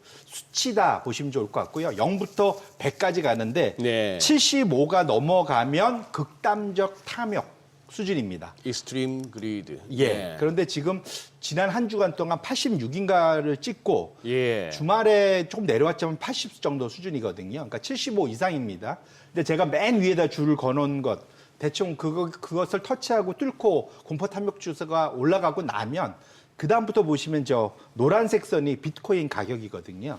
어떻게 보시면 느낌이 오시겠지만 극단적 탐욕을 터치하고 나면 보통 좀 횡보하거나 가격 조정이 있었던 과거의 전례가 늘 있어 왔다. 보시면 좋을 것 같고 지금 상황은 모든 사람이 기대감독으로 모든 사람의 돈이 다 쏠려 있기 때문에 역으로 말하면 더 잘 줄 사람이 없다고 볼 수도 있겠죠. 그런 측면에서 놓고 보면 이 정도 수준에 와 있으면 아까 앞에서도 봤지만 좀 뭐랄까 지금부터는 적어도 기간 조정에 들어갈 수 있는 그러한 시그널은 나오고 있다 보시면 좋을 것 같고 제가 오늘 갖고 왔지 않지만 글로벌 그 유동성 지표를 놓고 봐도 좀 많이 좀 그 유동성 지표가 내려오고 있습니다. 결국은 자금이 긴축되고 있다는 얘기거든요. 왜 그러면 금리가 올라가잖아요. 그래서 그렇게 놓고 본다면 그 두 가지 모두가 이러한 그 가상화폐의 지속적인 우상승에는 일종의 약간 브레이크를 걸 수 있는 그러한 국면으로 서서 진입하고 있다는 것만은 투자자분들이 명심할 필요가 있을 것 같습니다. 그런데 지금 이렇게 M7 내지는 빅테크 기술주들이 그냥 지수를 견인하고 다른 데는 소외되다가 그래도 워낙 시총 비중이 커서 지수는 많이 끌어올렸는데 여기가 또 주춤하는 와중에도 다른 쪽으로 이제 또 적절하게 또 매기가 몰리니까 미국 지수가 안 빠진단 말입니다. 네. 오히려 더 건강한 강세장이다 이런 전망도 있더라고요. 골고루 올라가니까. 그렇죠. 맞습니다. 네. 그래서 이제 포인트는 뭐냐면 시장의 기대는 우리가 알지만 내년도 한 4분기 정도 되면 M7의 이익 증가율은 10%에서 15% 그 사이, 그러니까 네. 아래로 좀 내려오고 예. 반면에 말씀 주셨던 나머지 종목들 M7을 제한 493개가 지금 올해는 이익이 개선이 없거든요. 그냥 0% 성장입니다. 얘가 올라와서 내년 4, 4분기쯤 되면 M7과 어깨를 나란히 하는 이익 증가율. 예. 이거를 지금 시장은 기대하면서 예측해서 가고 있거든요. 예. 결국은 그걸로 인해서 이제 주가가 가고 있는 상황인데 결론적으로는 그것이 되려면 지금 현재 이번 4, 4분기 이번에 그 홀리데이 시즌도 마찬가지지만 내년 들어가면서 미국의 소비가 여전히 강한 모습을 보여줘야 된다. 근데 아마 다음 주에 뚜껑을 열어보면 알겠지만 지금 이번 그 미국의 그 쇼핑 시즌에 대한 기대감이 좀 많이 내려왔어요, 사실은. 그래서 지난 5년간 가장 낮은 수준으로 이번에 예상되는 게 한 2에서 3% 전후의 성장을 기대를 하고 있거든요. 근데 이게 뭐에서 포착이 되냐면 그 블랙 프라이데이를 보통 하루 정도 할인을 세게 해주면서 하루 정도 하는데 이번에는 기간도 늘리고 이전보다 할인폭도 더 늘려주는 걸로 지금 알려져 있습니다. 네. 그래서 그렇게 놓고 보면 미국의 소비가 숫자는 잘 나오긴 하고 있는데 막 흥청망청은 아니고 깐깐하게 쓰면서 숫자고 나오고 있고 그것의 레벨 자체가 좀 둔화되고 있다는 거는 우리 투자자분들도 꼭 좀 확인을 하면서 염두에 두고 갈 필요가 있겠다. 만에 하나 이제 소비가 생각만큼 우리가 말한 만큼 레벨이 좀 내려온다면 12월 달 랠리의 폭은 강도는 생각보다는 좀 작을 수 있는 그러니까 랠리가 있긴 하되 랠리의 강도는 좀 둔화될 가능성도 좀 열어두실 필요가 있겠다 이렇게 말씀드립니다. 저 블랙 프라이데이가 진짜 저기서의 블랙은 그건데 결국 아하. 추수감사절 무렵에 이제 세일을 통해서 예. 기업들이 이제 흑자를 내기 시작한다고 블랙인데 그렇죠. 적자가 흑자로 적자가 돌아와서. 흑자로 된다고. 네. 그런데 하도 블랙 먼데이 어쩌고 저쩌고 뭐 헷갈려서. 블랙 타령을 했더니만 29일 날 그러면 또 장 빠지나 싶어서 깜짝 놀랐네요. 네. 그러니까. 네. 자, 지금 시각 8시 51분 지나갑니다. 오늘 양시장 예상 체결지수 확인해 보도록 하겠습니다. 먼저 코스피부터 좀 보도록 할게요. 오늘 코스피가 0.2% 상승 예상되고요. 지금 예상 체결지수는 2,505포인트입니다. 코스닥 0.78% 상승 예상되고요. 예상 체결지수 682포인트입니다. 시가총액 상위 종목 예상 체결가 보겠습니다. 삼성전자 오늘 강보합 출발 예상되고요. 지금 호가는 56,100원. SK하이닉스 0.7% 하락이 예상됩니다. 지금 호가 17만 5,400원이고요. LG 에너지솔루션 지금 0.8% 상승 예상됩니다. 예상 체결가 40만 8,500원. 삼성 바이오로직스가 0.6% 상승 예상되고요. 호가는 94만 원. 현대차 보합 예상됩니다. 기아가 0.8% 하락이 예상되고요. 지금 호가는 9만 7천 원. 삼성전자 우선주 0.2% 하락 예상되고요. KB금융 1.9% 하락 출발 예상됩니다. 호가 9만 6,500원이고 셀트리온 0.8% 내림세가 예상되고요. 예상 체결가 17만 2,300원. 네이버가 보합 예상되고 있습니다. 코스닥 시가총액 상위 종목 예상 체결가 보도록 하겠습니다. 알테오젠 지난 금요일 이제 15% 급락을 했고 사실 지난 한 주 내내 좀 알테오젠 주가 좀 조정을 받는 상황이었는데 오늘은 좀 일부 반등이 예상됩니다. 지금 호가가 31만 원이고 에코프로비엠, 에코프로 오늘도 반등세 이어갈 걸로 보입니다. 각각 호가는 13만 6,500원, 7만 6,700원, HLB 0.8% 상승 예상되고요. 예상 체결가 7만 6,100원, 리가켄바이오가 1% 상승 예상됩니다. 호가는 9만 6,600원으로 집계가 되고 있습니다. 휴젤이 오늘 보합 예상되고요. 호가 27만 1,000원, 클래시스 1% 하락 예상됩니다. 예상 체결가 4만 7,850원, 엔캠 보합 예상되고요. 레인보우 로보틱스가 0.2% 상승 예상되고 호가는 13만 9,600원, 삼천당제약 보합 예상되고 있습니다. 사실 개장까지 한 6분여가량 남았는데요. 오늘 양시장 지금 보니까 코스피 쪽보다는 코스닥 쪽 좀 낙폭이 과했던 종목이라든지 아니면 2차 전지 쪽이 또 코스닥 상승을 좀 이어가지 않을까, 이런 주도하지 않을까라는 생각이 드네요. 네, 차라리 2차 전지 쪽에서 좀 그거 희망이 보이는 그런 날인데 또 삼성전자는 그거 한데 또 SK하이닉스가 삼성전자 HBM 또 좋은 소식 나오니까 저래 또 밀리나 싶기도 하고. 예. 근데 지금 아까 지금 예상가에서 왜 KB금융 같은 금융주가 왜 빠지나 싶네요. 지금 미국은 굉장히 금융주 좋은데 그렇지 않습니까? 뭐 유럽도 괜찮고 유럽도 싱가포르도 괜찮고. 그렇고. 네. 지금 잠시 차트 확인해 보니까 골드만삭스나 JP모가는 두 개 다 다우존스 지수에 포함된 종목인데 요거 11월 6일 날 선거 끝나고 나서 개법 출발했던 그때 고점을 이제 넘을 듯 말 듯한 상황인데 지금 봐서는 꺾일 조짐이 아니거든요. 맞습니다. 이거는 뭐 계속 가겠다는 흐름인데. 뭐 사실 은행주는 지금부터 더 가도 이상이 없을 만큼 밸류에이션은 여전히 싸거든요. 미국도 미국도 그렇고 우리나라도 우리도 그렇고. 그렇고. 예. 네. 그리고 미국은 이제 개선되고 있는 상황이고 예. 우리는 뭐 딱히 나빠진 게 없는 상황이니까 주가는 엄청 쌌었고 그렇게 네. 놓고 보면 사실은 가장 그 뭐랄까 그 주주 환원의 열성적인 그런 업종이지 않습니까? 예. 그렇게 놓고 보면 은행주가 그나마 좀 뭐랄까 좀 마음 편히 투자할 수 있는 그런 분야 중에 하나. 고배당이고 뭐 그걸 계속 투자자분들이 좀 길게 끌고 갈 수 있는 국내에 있는 몇 안 된 업종 중에 하나지 않을까 저는 그렇게 생각하고 있습니다. 혹시 송 대표님 이번에 그래도 굉장히 이렇게 트럼프 당선인의 인선 가운데서 가장 이제 궁금했던 게 재무장관이 누굴까 싶었는데 네. 결국은 스콧 베센트였습니다. 네.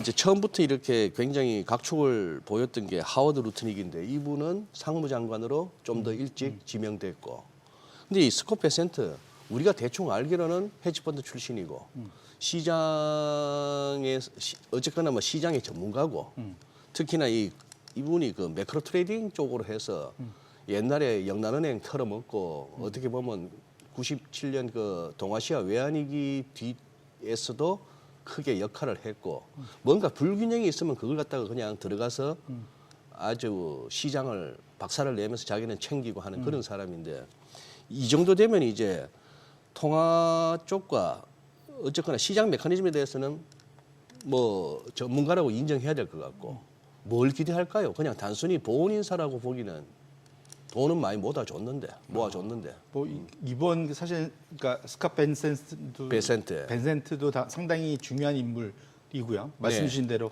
왜냐하면 미국 그 소위 대통령 유고시 서열 5인가 아마 그럴 겁니다. 이 재무장관이 예. 네. 아마 그 위가 국무장관, 그 다음에 재무장관, 국방장관 이 순위고 위에 상하원 의장이 있고, 의장이 예. 있고 뭐 이런 순서로 제가 알고 있는데. 네. 그만큼 중요한 자리이고 예. 그다음에 이번 또 트럼프 인선의 키를 보면 보훈도 보훈이지만 왜 보훈을 하냐면 변하지 않는 로열티. 충성심. 예. 그렇기 때문에 트럼프의 의중을 그대로 전달할 수 있는 그런 인물이다라고 볼 수 있는데 그나마 이번에 약간 중간쯤 왔던 거 왜냐면 이번에 재무장관은 그 하마평에 여럿이 올라왔다 다시 예. 원위치한 거지 않습니까? 예. 그 사실 그 중간에 노이즈를 넣어준 거는 어찌 보면 머스크도 일조를 했고요. 예. 머스크는 사실 루트닉을 머스크는 저쪽에 굉장히 좀 각을 세웠어요. 예, 그러니까 루트닉을 네, 베센트 밀고, 쪽은. 예, 네. 뭐 이런 식으로 하면서 사실 트럼프가 사실 좀 짜증내고 발을 뺐다가 다시 원위치로 예. 이제 돌아갔다라고 볼 수 있을 것 같은데. 그러니까 시장에서는 약간 지금 현재 평론가들의 걱정은 그런 것 같습니다. 이 사람이 트럼프의 정책을 그대로 잘 옮길 수 있는 사람이다라고 생각을 하는데 걱정은 약간 소위 이제 바지 사장. 그러니까 뒤에 그런 있는 시각. 예, 그러니까 인선팀을 포함한 뒤에 세력들이 이 사람을 앞세워서 너무 공격적으로 하지 않을까라는 걱정, 이제 그런 것도 하나 있는 것 같고요. 다만 기대는 이분은 그래도 약달러를 지지하진 않는다. 그래도 적어도 달러의 지위는 유지해야 된다라는 강력한 의지를 갖고 있어서 그나마 미국 내에서는 미국의 월가에서는 그래도 반신반의하고 있지만 상대적으로는 안 돌아하는. 그래서 이분을 트럼프가 그 앞에 또 문제 많은 분들이 있어요. 법무장관이나 뭐 후보들 낙마한 사람도 있고 네. 나왔었잖아요. 네. 그러니까 그러니까 노이즈가 나오다 보니까 상대적으로는 월가에서 덜 걱정할 사람으로 꽂아 놓은 것이 스캇 벤센트 아니냐라는 해석이 있는 것 같습니다. 근데 사실은 앞으로 임명된 다음에 몇 개월 동안 움직이는 걸 봐야 알 수 있지. 예. 그 자리에 가본 적이 없지 않습니까? 그러니까요. 예, 그래서 뚜껑은 좀 열어봐야 될 것 같습니다. 근데 이제 두루두루 또 이렇게 뭐 공중파 언론에서 못 다루는 걸 이제 유튜브에서도 많이 이제 제공하니까 이런저런 정보들을 그쪽에 이제 조금 이렇게 조예가 깊으신 분들은 베센트 지명에 깜짝 놀라시는 분들도 많아요. 워낙에 저 소로스의 오른팔이라는 인식이 강하다 보니까 조지 소로스의. 근데 조지 소로스는 지금 아들 알렉스도 그렇고 엄청나게 트럼프하고는 이 극과 극으로 이렇게 대립하는 인물로 지금까지는 비춰져 왔단 말입니다. 민주당 오랫동안 지지자죠. 그러니까요. 후원자고. 네. 그래서 이제 뭐 두 가지 시각이 있는 것 같습니다. 결국은 그 나물의 그 밥인가 생각도 할 수도 있고 정치판이란 게 아니면은 아주 좋게 보면은 이른바 뭐 트럼프 대통령의 탕평채 뭐 이렇게도 볼 수 있고 돈 버는데 좌우가 없는 거겠죠. 돈 버는 데는 좌우가 없다. 근데 IRA에 대해서는 손 좀 보겠다는 입장 같던데요. 그 기본적으로 베센트는. 트럼프의 기본적인 트럼프, 공약 자체가 예, 그렇죠. IRA는 싹 다 없애고 싶다라는 건데 이미 그래갖고 지금 바이든이 좀 무리해갖고 빨리빨리 돈도 집행하고 자기 남은 기간 그러니까 동안 남은 게 다 쓰겠다고. 뭐 그렇게 하고 예, 있는 거지 않습니까? 예. 그래서 이제 되돌리지 못하게 하겠다라는 의도가 있는 것 같기는 한데 어쨌거나 할 수 있으면 IRA는 기본적으로 뜯어 고쳐서라도 다 집행을 정지시키겠다는 네. 게 기본적인 전략인 것 같습니다. 네. 알겠습니다. 자, 오늘 국내 증시를 확인해 보죠. 개장합니다.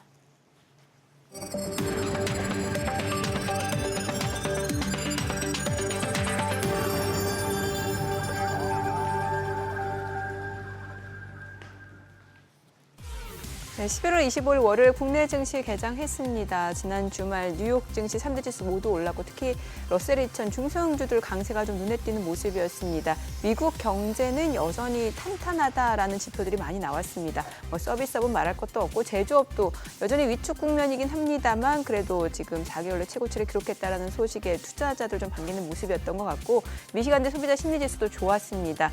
이 가운데 이제 이번 주 미국은 이제 블랙 프라이데이를 앞두면서 이제 소매업들의 이런 또 호조도 좀 기대감 모아주고 있는 상황이고 오늘 국내 증시에 또 어떤 출발 보여주는지 확인해 보겠습니다. 양시장 흐름 좋네요. 지금 1% 안팎으로 상승합니다. 코스피가 2,523포인트, 코스닥도 684포인트입니다. 시가총액 상위 종목 시초가 보도록 하겠습니다. 지금 삼성전자가 2.8% 강세를 보여줍니다. 어쩌면은 이제 그 HBM 퀄 테스트가 좀 빠르게 통과될 수 있을 거다라는 기대감이 좀 모아지는 게 아닌가 싶네요. 지금 57,600원, SK하이닉스는 1% 떨어집니다. 174,800원. LG 에너지솔루션 0.9% 올라갑니다. 41만 1,000원이고 삼성 바이오로직스도 0.3% 올라갑니다. 93만 7,000원. 현대차도 1% 상승하죠. 21만 9,500원이고 반면 기아는 약보합권으로 9만 7,800원. 삼성전자 우선주도 상승합니다. 48,500원이고 KB금융보합이네요. 98,400원. 셀트리온 지금 약보합권으로 173,300원. 네이버 보합이죠. 코스닥 시가총액 상위 종목 시초가도 보도록 하겠습니다. 알테오제는 오늘 5% 반등 보여줍니다. 지난주 여러 가지 루머들이 나오면서 지금 주가가 계속해서 조정을 받고 있는 상황입니다. 다만 이제 증권사에서는 지금까지 나온 루머가 진실인 적이 없다라고 하면서 이런 주가 변동은 매수 기회다라는 리포트들이 많이 나오고 있는 상황이고 실제로 한 증권사에서 목표 주가를 70만 원 이상으로 높여 잡고 있는 상황입니다. 오늘 주가 지금 5% 반등을 보여주고 있고요. 지금 보니까 7거래일 만에 반등이네요. 30만 선 주가 회복이 됐습니다. 30만 7천 원권. 에코프로비엠 지금 0.9% 올라갑니다. 13만 6,700원. 에코프로도 1.7% 올라가네요. 7만 6,900원. HLB 올라갑니다. 7만 5,600원이고 리가캠바이오도 1.68% 상승하면서 9만 7,200원에 거래되고 있습니다. 휴젤이 1.6% 떨어집니다. 26만 6,500원, 지금 사흘 연속 하락세고요. 클래시스도 0.6% 내림세입니다. 4만 8,150원. NKM이 지금 3% 넘게 떨어집니다. 13만 6천원권에서 거래되고 있고요. 이 거래 연속 하락 흐름 이어집니다. 레인보우 로보틱스 0.2% 소폭 상승 중이고 13만 9,600원. 삼천당제약 소폭 내림세로 10만 9,500원에 거래되고 있습니다. 시장에서 특징을 보여주고 있는 섹터 종목들 좀 체크를 해보도록 하겠습니다. 오늘장에서 지금 보게 되면은 피팅 관련주, 조선 기자재 쪽으로 볼 수도 있을 것 같고 지금 화성밸브가 12% 급등합니다. 13,110원. 한선 엔지니어링도 5.8% 6% 강세고요. 성광밴드도 4% 상승하면서 21,200원. 태광 그리고 하이로코리아도 2%에서 3% 강세. DK락도 3.3% 오름세를 보여주고 있습니다. 오늘은 피팅 밸브 관련주들이 흐름 좋고 여행주들 지난주에도 흐름 좋았어요. 사실 지금 이제 중국의 무비자 입국 그 여행 기간이 더 늘어났죠. 자, 그에 따라 여행주들이 좀 상승 모멘텀을 받는 것 같습니다. 지금 참 좋은 여행이 11% 급등합니다. 5,500원 선, 그리고 모두 투어도 9.68% 상승합니다. 11,220원. 노랑풍선도 5% 상승 5,040원. 그리고 SMCNC도 0.8% 올라가고 하나투어도 올라갑니다. 롯데관광개발 레드캡 투어가 2% 안팎으로 강세입니다. 각각 8,630원, 9,100원 선에서 움직임 이어지고 있습니다. 여행주 그럼 보셨고, 자, 오늘 보니까는 이제 온디바이스 AI 관련주 그리고 유리기판 관련주들 흐름 좋습니다. 유리기판 쪽에서는 지금 YCKM 기가비스가 지금 3%에서 2% 상승합니다. 각각 주가는 13,570원 그리고 26,300원이고 SKC는 강보학권이고 주성 엔지니어링이 3.7% 올라갑니다. 피롭틱스가 2.3% 강세고 YCKM 3% 이상 상승 중이네요. 오늘 유리기판 관련주도 오름 좋고 온디바이스 AI도 봐야겠죠. 온디바이스 AI 쪽에서는 이제 가온칩스 에이펙트가 각각 4%, 3%고 칩셋 미디어도 1.5% 올라갑니다. 오픈엣지 테크놀로지도 2.3% 상승하면서 1,400원이고요. 태성이 11% 급등합니다. HPSP, 퀄리타스 반도체도 각각 1%, 2.3% 올라가면서 주가는 28,350원, 7,280원에 거래되고 있습니다. 그리고 퀄리타스 반도체도 흐름 좋고 제주 반도체, 리노공업 모두 2% 이상 올라갑니다. 텔레칩스도 지금 1.4% 상승 보여주고 있습니다. 자, 그리고 오늘 보게 되면은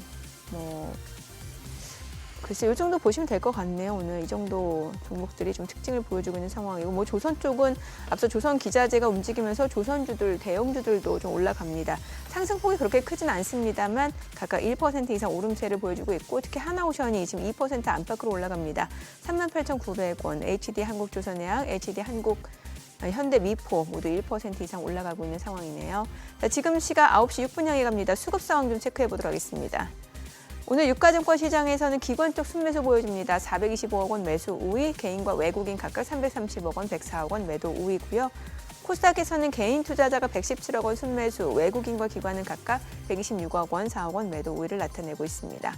환율 좀 체크해 보도록 하겠습니다. 달러원 환율 저희 정규장 마감 대비로 알려드리고 있는데 지금 달러원 환율은 2월 20전 하락한 1,399원 60전에 개장이 됐습니다.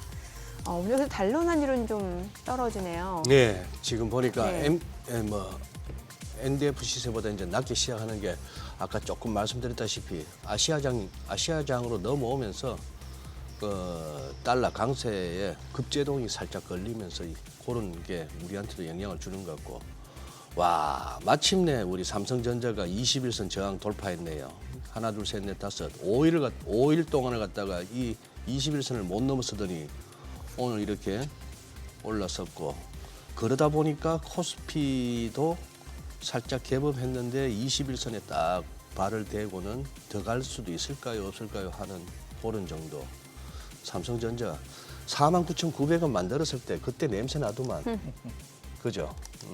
냄새요? 그러니까 네. 이제 좀 매집할 것 같다라는 느낌이요. 네, 그때 그러니까 정민앵커처럼 안 보시는 것도 방법이야.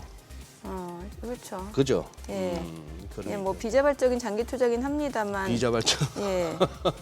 그게 마음도 편하고. 그리고 뭐 상승 종목이 거래소나 코스닥이나 할 것 없이 다 1,000개가 넘는다는 얘기는 네. 우리도 어떻게 보면은 골고루 좀 올라가네요.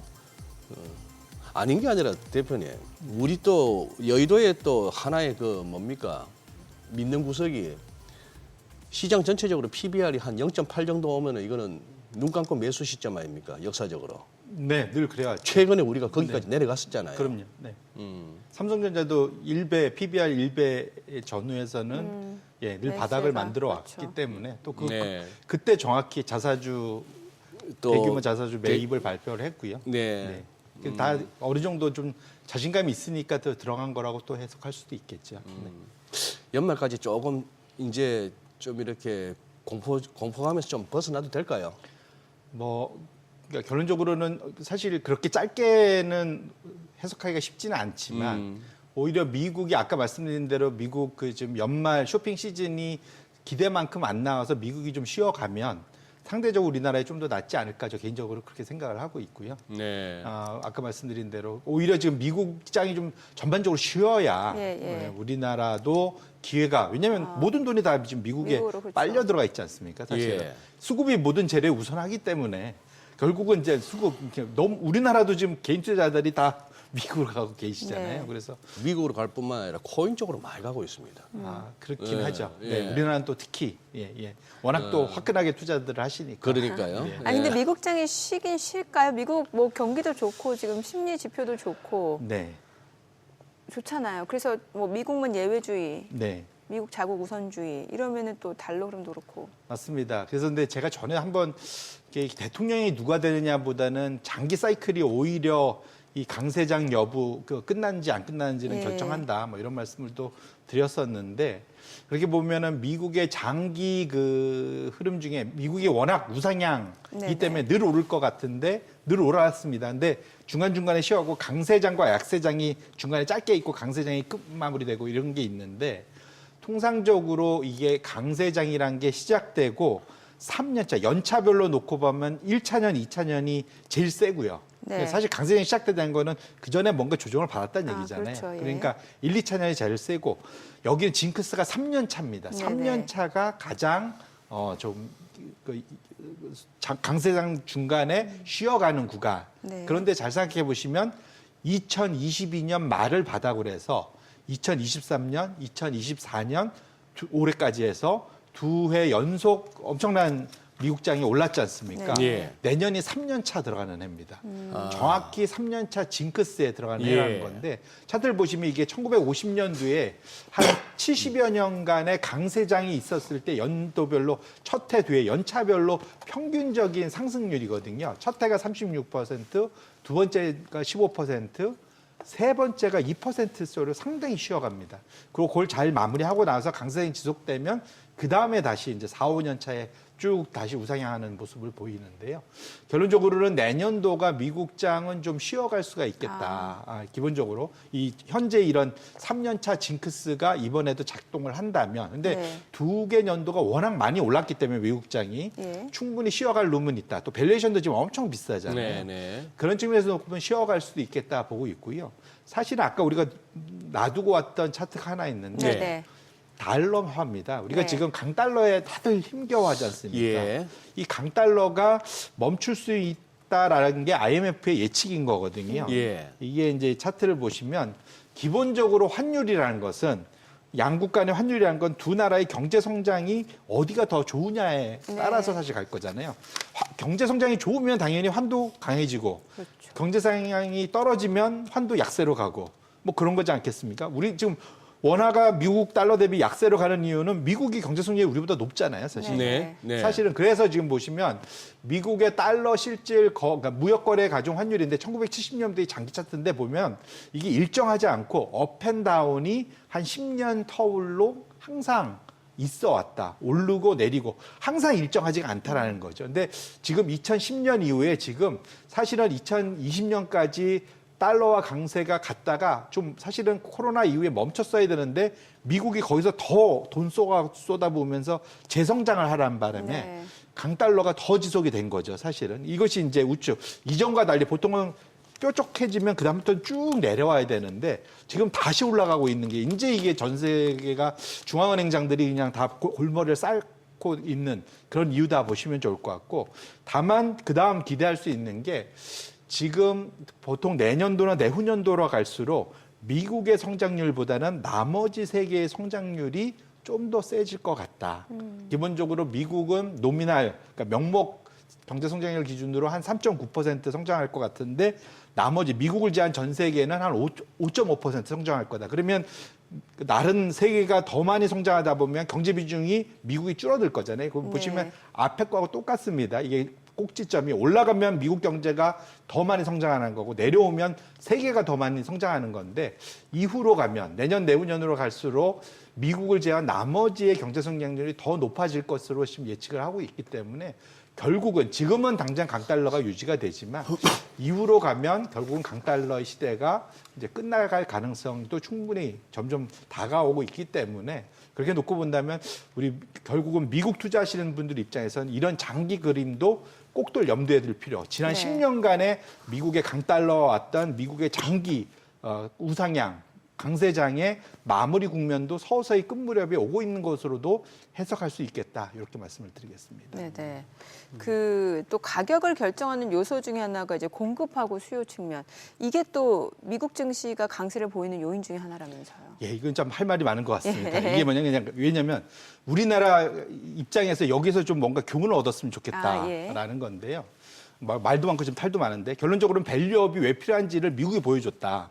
뭐냐면 주식시장도 수요와 공급이잖아요. 네네. 공급이 줄면 가격이 일반적으로 네네. 올라가야 올라가죠. 되잖아요. 네. 같은 값이면 이제 그러니까 공급이 줄어들면 같은 가격이면 올라가야 되는 상황이기 때문에 그런 측면에서 놓고 보면 차트를 보시면 미국 주식은 지속적으로 순공급이 줄어들고 있었다. 즉, 그러니까 전체 공급이 마이너스를 심하게 해왔다는 건데 순공급은 어떻게 계산했냐면 IPO, 기업 공개하는 거, 그다음에 주식 보상 이거 다 이제 주식이 늘어나는 거죠.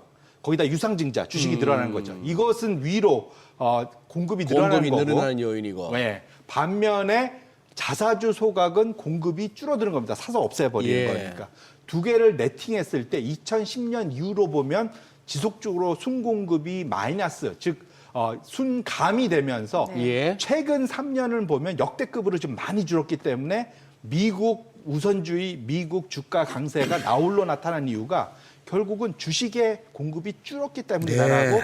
쉽게 해서 볼 수 있고 예. 저게 가장 주된 거는 자사주 소각이 컸다라는 거죠, 결국은. 자사주 매입 이후 소각이 컸다. 자사주 매입만 해갖고는 안 없어지잖아요. 그렇죠. 그러니까 예, 예. 그냥 그러고 들고 나서 있는 소각을 거니까. 해야 되니까. 그렇죠. 예. 소각까지 했으니까 저기서 예. 마이너스가 어마어마하게 났다라는 거죠. 그러니까 결국은 품절 주식이 된 거죠. 예, 시장 자체가. 예. 풍전상. 예, 그러니까 이러다 보니까 결국은 주가는 계속 갈 수밖에 없었다 봐야 될 것 같은데 그럼 우리나라가 어떠냐? 우리나라를 봐야 된다. 그래서 다음 네. 차트를 열어보시면 이게 우리나라 금감원이나 금융위에서 자랑하는 건데 저 위에 거 뭐냐면 우리가 그 소위 직접 금융이라고 그러죠. 기업이 그 소위 말하는 주식으로 발행해서 IPO를 하거나 기업 아니면 유상증자하거나 우리는 주식 보상은 크지 않으니까 예. 그 두 개를 놓고 보면 늘 많아왔다는 거죠. 이걸 늘 자랑합니다. 우리 그 시장에서 돈을 많이 땡길 수 기업한테 조달 잘해줬어. 이건 이제 자랑하는데 지금 보면은 가장 많았던 게 2021년도 거의 20조 원 순증.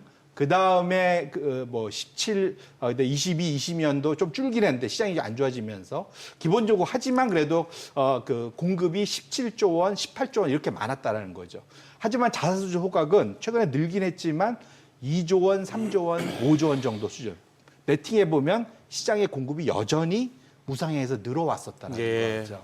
근데 다행스러운 건 제가 올해 거는 제가 어제 업데이트를 안 해놨는데 네. 상반기까지 대략 보면 순증은 5조 원 정도고 자사주 소각이 한 7조 원 돼서 처음으로 마이너스 상반기까지는 있었는데 아쉽죠. 안타깝죠. 그러니까 네. 아까처럼 봤듯이 이거를 시작으로 시작이 반대라고 이걸 시작으로 자사주 소각이 지속적으로 좀 더 소위 공급보다 그러니까 감소가 훨씬 예. 더 많아지는 쪽으로 기업들이 움직여 준다면 우리나라도 미국처럼 지속적으로 우상향할 수 있는 기회가 충분히 열릴 수 있지 않을까. 좀 꼭들 한번 눈여겨 볼 만한 격차다 이렇게 말씀드리겠습니다. 마지막 두 개 차트는 시사하는 바가 큽니다. 맞습니다. 네. 네. 오늘 내용 잘 들었습니다. 고맙습니다. 예, 고맙습니다. 고맙습니다.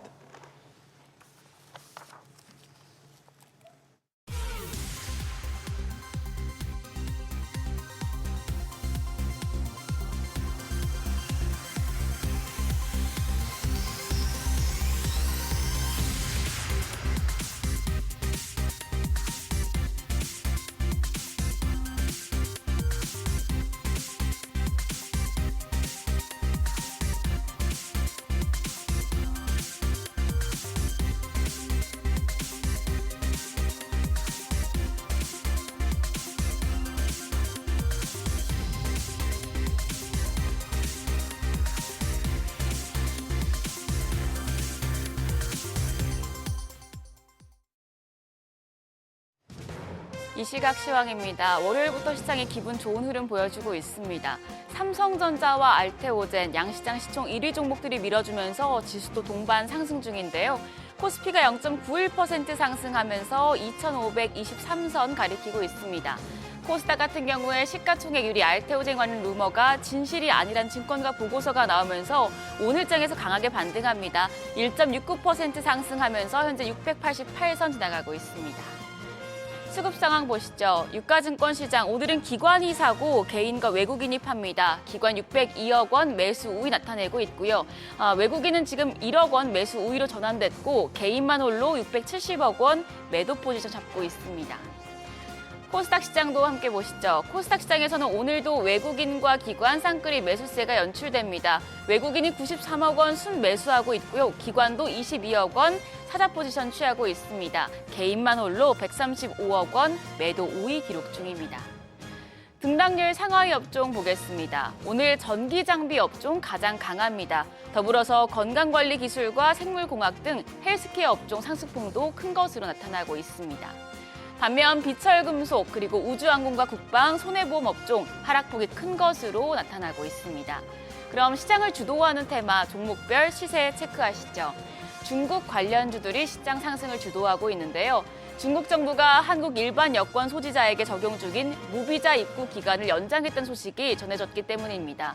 여행주 시간의 거래에 이어서 상승하고 있는데 장 초반 대비해서는 상승폭을 조금씩 줄여내고 있는 상황입니다. 참 좋은 여행이 5%대 강세로 5,220원, 노랑풍선이 3% 가까이 오르면서 4,915원에 거래되고 있습니다. 모두 투어도 5%대 강세입니다. 현재 거래가 1,750원이고요. 그 밖에 레드캡 투어가 0.45%, 롯데 관광개발이 1.3% 상승세 시현하고 있습니다. 그리고 이 소식 관련해서 항공주도 오름세 기록 중입니다. 항공주 내에서는 TA홀딩스가 2.8%, TA항공이 3.3% 올라갑니다. TA항공 거래가 2,965원으로 집계되고 있고요. 진에어가 2%대 강세로 1,980원, 제주항공도 2%대 오름세입니다. 현재 거래가 9,270원이고요. 아시아나항공 1.73% 상승하면서 1,590원에 거래되고 있습니다. 피팅과 밸브 관련주도 강합니다. 대왕고래 프로젝트가 초읽기에 들어가자 관련주가 상승세를 기록 중인데요. 정부는 오는 27일 전략회의에서 한국석유공사의 시추 계획을 최종 검토할 예정입니다. 이런 가운데 피팅 밸브 관련주 내에서는 화성 밸브가 8% 넘는 상승세 시현 중입니다. 8.23% 오르면서 12,620원에 거래되고 있고요. 한선 엔지니어링이 2%대 강세 보여줍니다. 9,560원. 하이로코리아도 5% 가까이 오르고 있습니다. 27,400원 거래가 집계되고 있고요. DK락이 3.39% 오름세로 8,230원. 성광밴드도 지금 11.5% 급등하고 있습니다. 현재 거래가 22,750원입니다. 마지막으로 온 디바이스 AI 관련주도 상승 중입니다. 젠슨항 엔비디아 최고 경영자가 삼성전자 AI 메모리 칩 납품 승인을 위해서 최대한 빨리 작업 중이라고 밝히면서 AI 반도체 관련주뿐만 아니라 온 디바이스 AI 관련주도 영향을 받고 있습니다. 지금 패선 같은 경우에는 10.3% 상승하면서 현재 거래가 27,200원이고요.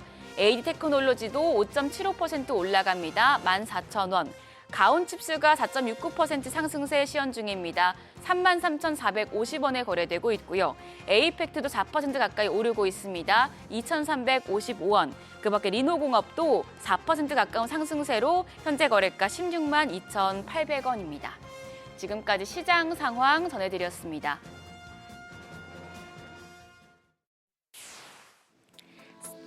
서학개미 브리핑입니다.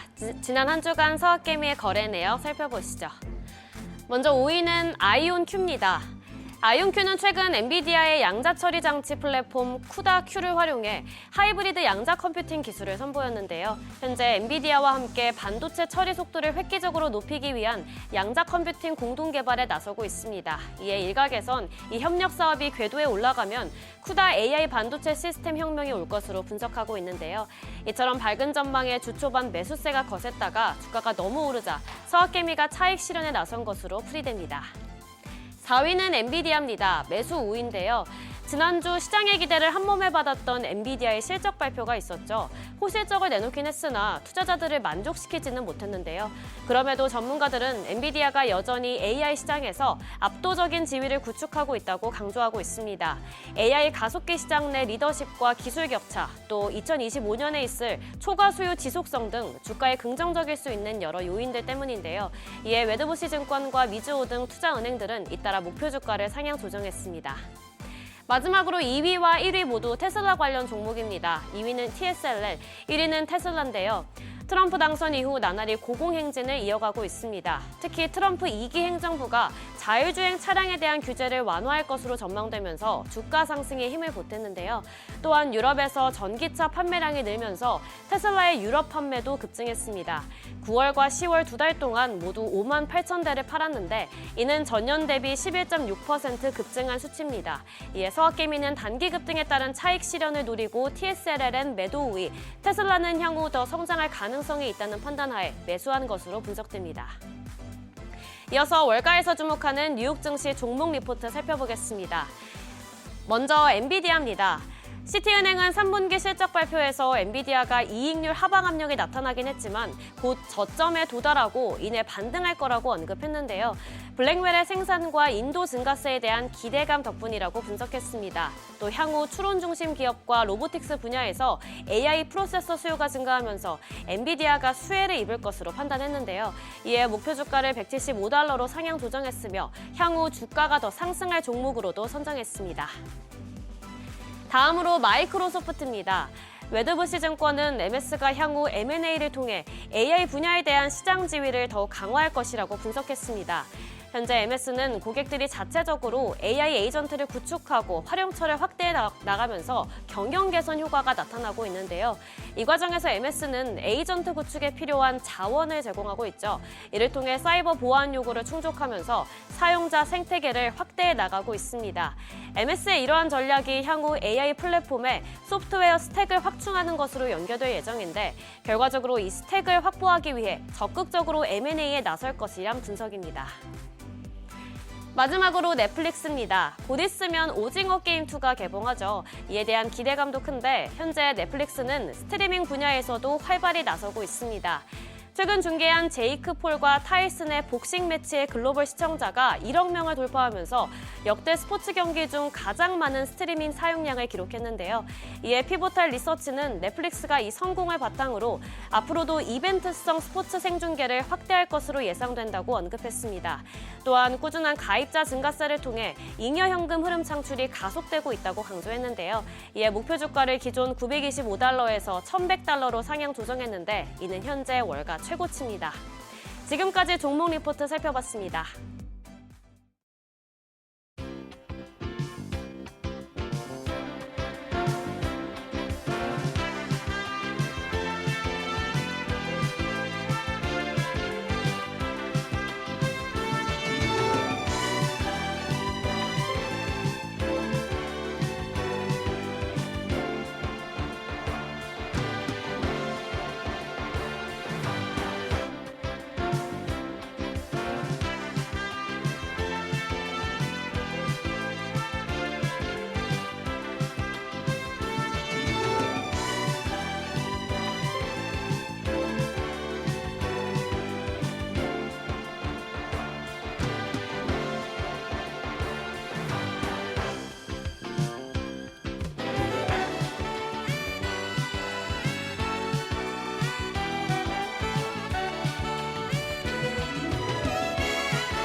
네, 우주항공 업종 미국 대선의 수혜주로 꼽히기도 했지만 정부에서도 산업 생태계 강화를 위해서 여러 정책을 내놓고 있습니다. 네, 유진투자증권 정의훈 연구원 모시고 우주항공 산업에 대해 들어보겠습니다. 어서 오세요. 어서 오십시오. 안녕하십니까? 예. 야, 오늘은 한번 우주 항공 관련해서 한번 공부 한번 제대로 해보는 날이 될 것 같은데. 예. 어려워요, 우주항공. 예, 그리고 오시는 동안에 언급해 주실 종목들 보니까 처음 듣는 회사들도 많고, 그저 그냥 뭐 한국 항공 우주, 하나, 뭐 에어로스페이스 이런 것만 얘기하다가 다양한 걸 오늘 얘기해 주시겠는데, 지금 우리도 우주 항공청이 있고 방위사업청이 있고 우리나라도 그죠? 네. 예. 어쨌거나 이제 우주 산업 효율성 개선 또 뭐 경쟁력 강화 이걸 위해서 이제 우주 산업 육성을 위한 표준에 착수한다 이런 소식이 들리더라고요. 우리나라가 최근 몇 년 동안 네. 우주 산업에 굉장히 좀 진심인 모습이 정부 쪽에서도 많이 보여졌었어요. 네. 그래서 올해 5월 달 같은 경우에는 국내 우주항공청이 이제 개청되기도 했고 예. 그러다 보니까 이게 사실 국내에서는 지금까지 우주 산업과 관련된 역량들이 좀 분산되어 있었거든요. 그러니까 군에서도 우주 관련된 뭐 첨단 무기나 뭐 로켓들을 개발하고 있었고 그리고 우주항공청이 개설되기 전에는 보통 이제 한국항공우주연구원이라고 해서 연구 조직에서도 이게 산업을 담당하고 있었고 그러니까 아니면 과기부 산하에서도 우주 관련된 개발 부서들이 있었고 그러니까 좀 많이 이렇게 분산되어 있다 보니까 좀 표준화된 체계가 많이 안 되어 있다 그런 부분들이 지적되어 왔고 이번에 우주항공청이 개청되고 나서 좀 더 부처 간의 이런 협력을 하기 위해서는 이런 표준화된 체계가 필요하겠다. 그래서 국내 우주 산업의 개발의 효율성 그리고 어떤 개발의 어떤 성장성을 위해서 표준 체계를 마련하는 것이 이번에 우주 산업 표준화 포럼을 구성한 것이다. 생각하시면 좋을 것 같습니다. 네. 근데 사실 미국을 비롯해서 주요국들 보면 이제 민간 우주 기업 육성을 위해서 지원금 자체를 좀 확대하고 있는 상황인데 뭐 앞서 언급해주신 뭐 우주 산업 표준화 착수도 중요하겠습니다만 뭔가 또 정부 차원의 지원도 좀 구체적이면 좋지 않을까라는 생각이 들거든요. 맞습니다. 사실 우주 산업이라고 네. 하는 게 이 정부의 지원이 굉장히 필수적인 영역입니다. 네네. 이게 왜 그러냐면 우선적으로 국가 간의 기술 이전이 굉장히 제한되어 있는 영역이에요. 특히 로켓 기술 같은 경우에는 사실 이게 어디랑 굉장히 유사하냐면 ICBM과 굉장히 유사하거든요. 예. 그러다 보니까 국가 간의 기술 이전이 굉장히 제한되어 있고 그러다 보니 국가 간의 기술 편차가 굉장히 심한데 또 기술의 진입 장벽도 높고 초기 투자 비용도 높다 보니까 결국엔 이 산업을 국가 차원에서 발전시키기 위해서는 정부의 지원이 필수적입니다. 다만 우리나라 같은 경우에는 아직까지 이 주변국이라고 해야 될까요? 뭐 미국, 일본, 중국 같은 나라와 비교했을 때는 절대적인 예산 자체가 많이 차이가 납니다. 2023년 기준으로 우리나라 한 해 우주 개발 예산은 약 1조 원 정도로 평가를 받고 있는데 네. 미국의 거의 한 100분의 1배, 중국이 한 20분의 1배 정도밖에 안 되기 때문에 이게 정부 차원에서도 사실 우리나라도 예산 대비해서 굉장히 퍼포먼스가 굉장히 잘 나오고 있음에도 불구하고 좀 정부 차원에서 좀 적극적으로 육성 정책을 펼쳐준다라고 하면 향후에 더 어떤 발전 가능성에 대해서 긍정적으로 볼 수도 있을 것 같습니다. 지금 우리 정영원님, 네. 우리나라요 우주 산업 쪽에 우리가 뭐 나로 같은 것도 쏘아 올리고 우리도 이제 자체 기술로 인공위성 돌리고 하지 않습니까? 네. 어느 정도 경쟁력 있고 어느 정도 위치라고 판단하세요? 우선은 큰 그림에서 봤을 때 네. 우리나라도 굉장히 많이 앞서 있는 상황입니다. 앞서 있다. 예. 그런데 이게 주변국이 더 앞서 있다 보니까 상대적으로 좀 뒤처져 있는 것도 보일 수는 있을 것 같아요. 네네. 그러니까 앞에 있는 국가들이 방금 말씀드린 뭐 미국, 예. 중국, 일본 이런 국가들은 굉장히 앞서 나 있는 국가들이거든요. 네. 러시아를 포함해서. 예. 그러다 보니까 우리가 주변국만 봤을 때는 좀 뒤처 있을 수 있다고 생각할 수 있는데 우리 뒤를 돌아보면 우리 뒤에도 굉장히 많은 국가들이 있어요. 어허. 근데 다만 우리가 항상 더 앞서 나가기 위해서 노력을 해야 되는 단계이기 때문에 네. 이제 그런 부분에서 좀 투자나 이런 부분들이 많이 이루어져야 된다고 생각을 하고 있고 아무래도 우주 산업 전체가 몇 등이다라고 보기보다는 좀 더 세분화해서 봐야 될 필요성도 있어요. 예를 들면 우리나라는 로켓과 관련된 부분은 조금 상대적으로 뒤처집니다. 근데 위성 제조 쪽은 좀 더 앞서 나가 있거든요. 그게 왜 그러냐면 로켓과 관련된 부분은 우리가 미국이랑 한미 미사일 협정 때문에 오랫동안 로켓 기술 개발에 좀 차질이 있었어요. 예. 좀 그런 제한이 있었는데 예. 이게 2, 3년 전에 이제 한미 미사일 협정 조약이 완전히 이제 해제가 되면서 네. 그때부터 이제 좀 더 뭐 고체 발사체라든지 아니면 액체 로켓에 이런 부분에서 좀 투자나 아니면 좀 개발이 좀 적극적으로 이루어지고 있기 때문에 향후에도 좀 이런 발전 가능성에 대해서 높게 평가를 하고 있습니다. 네. 왜 트럼프 당선인 우주항공의 진심이라는 소식이 나와서 그 당시에 국내 우주항공주는 물론이고 뭐 스페이스 X와 관련주들이 좀 강세를 보였고 최근에는 보니까 그 스타쉽 그 발사할 때 참관까지 해서 직접 이 정도로 관심이 있는 것 같은데 실제로 그러면은 뭔가 좀 스페이스X의 직접적인 밸류체인 기업에 주목하면 좋은 건지 아니면 어떤 기업들을 봐야 되는지 좀 알려주세요. 말씀해 주신 대로 지금 현재 트럼프 행정부가 이제 트럼프 대통령이 당선되고 나서 네. 미국 내에서도 우주항공 관련주들이 굉장히 많이 들썩거리고 있습니다. 네네.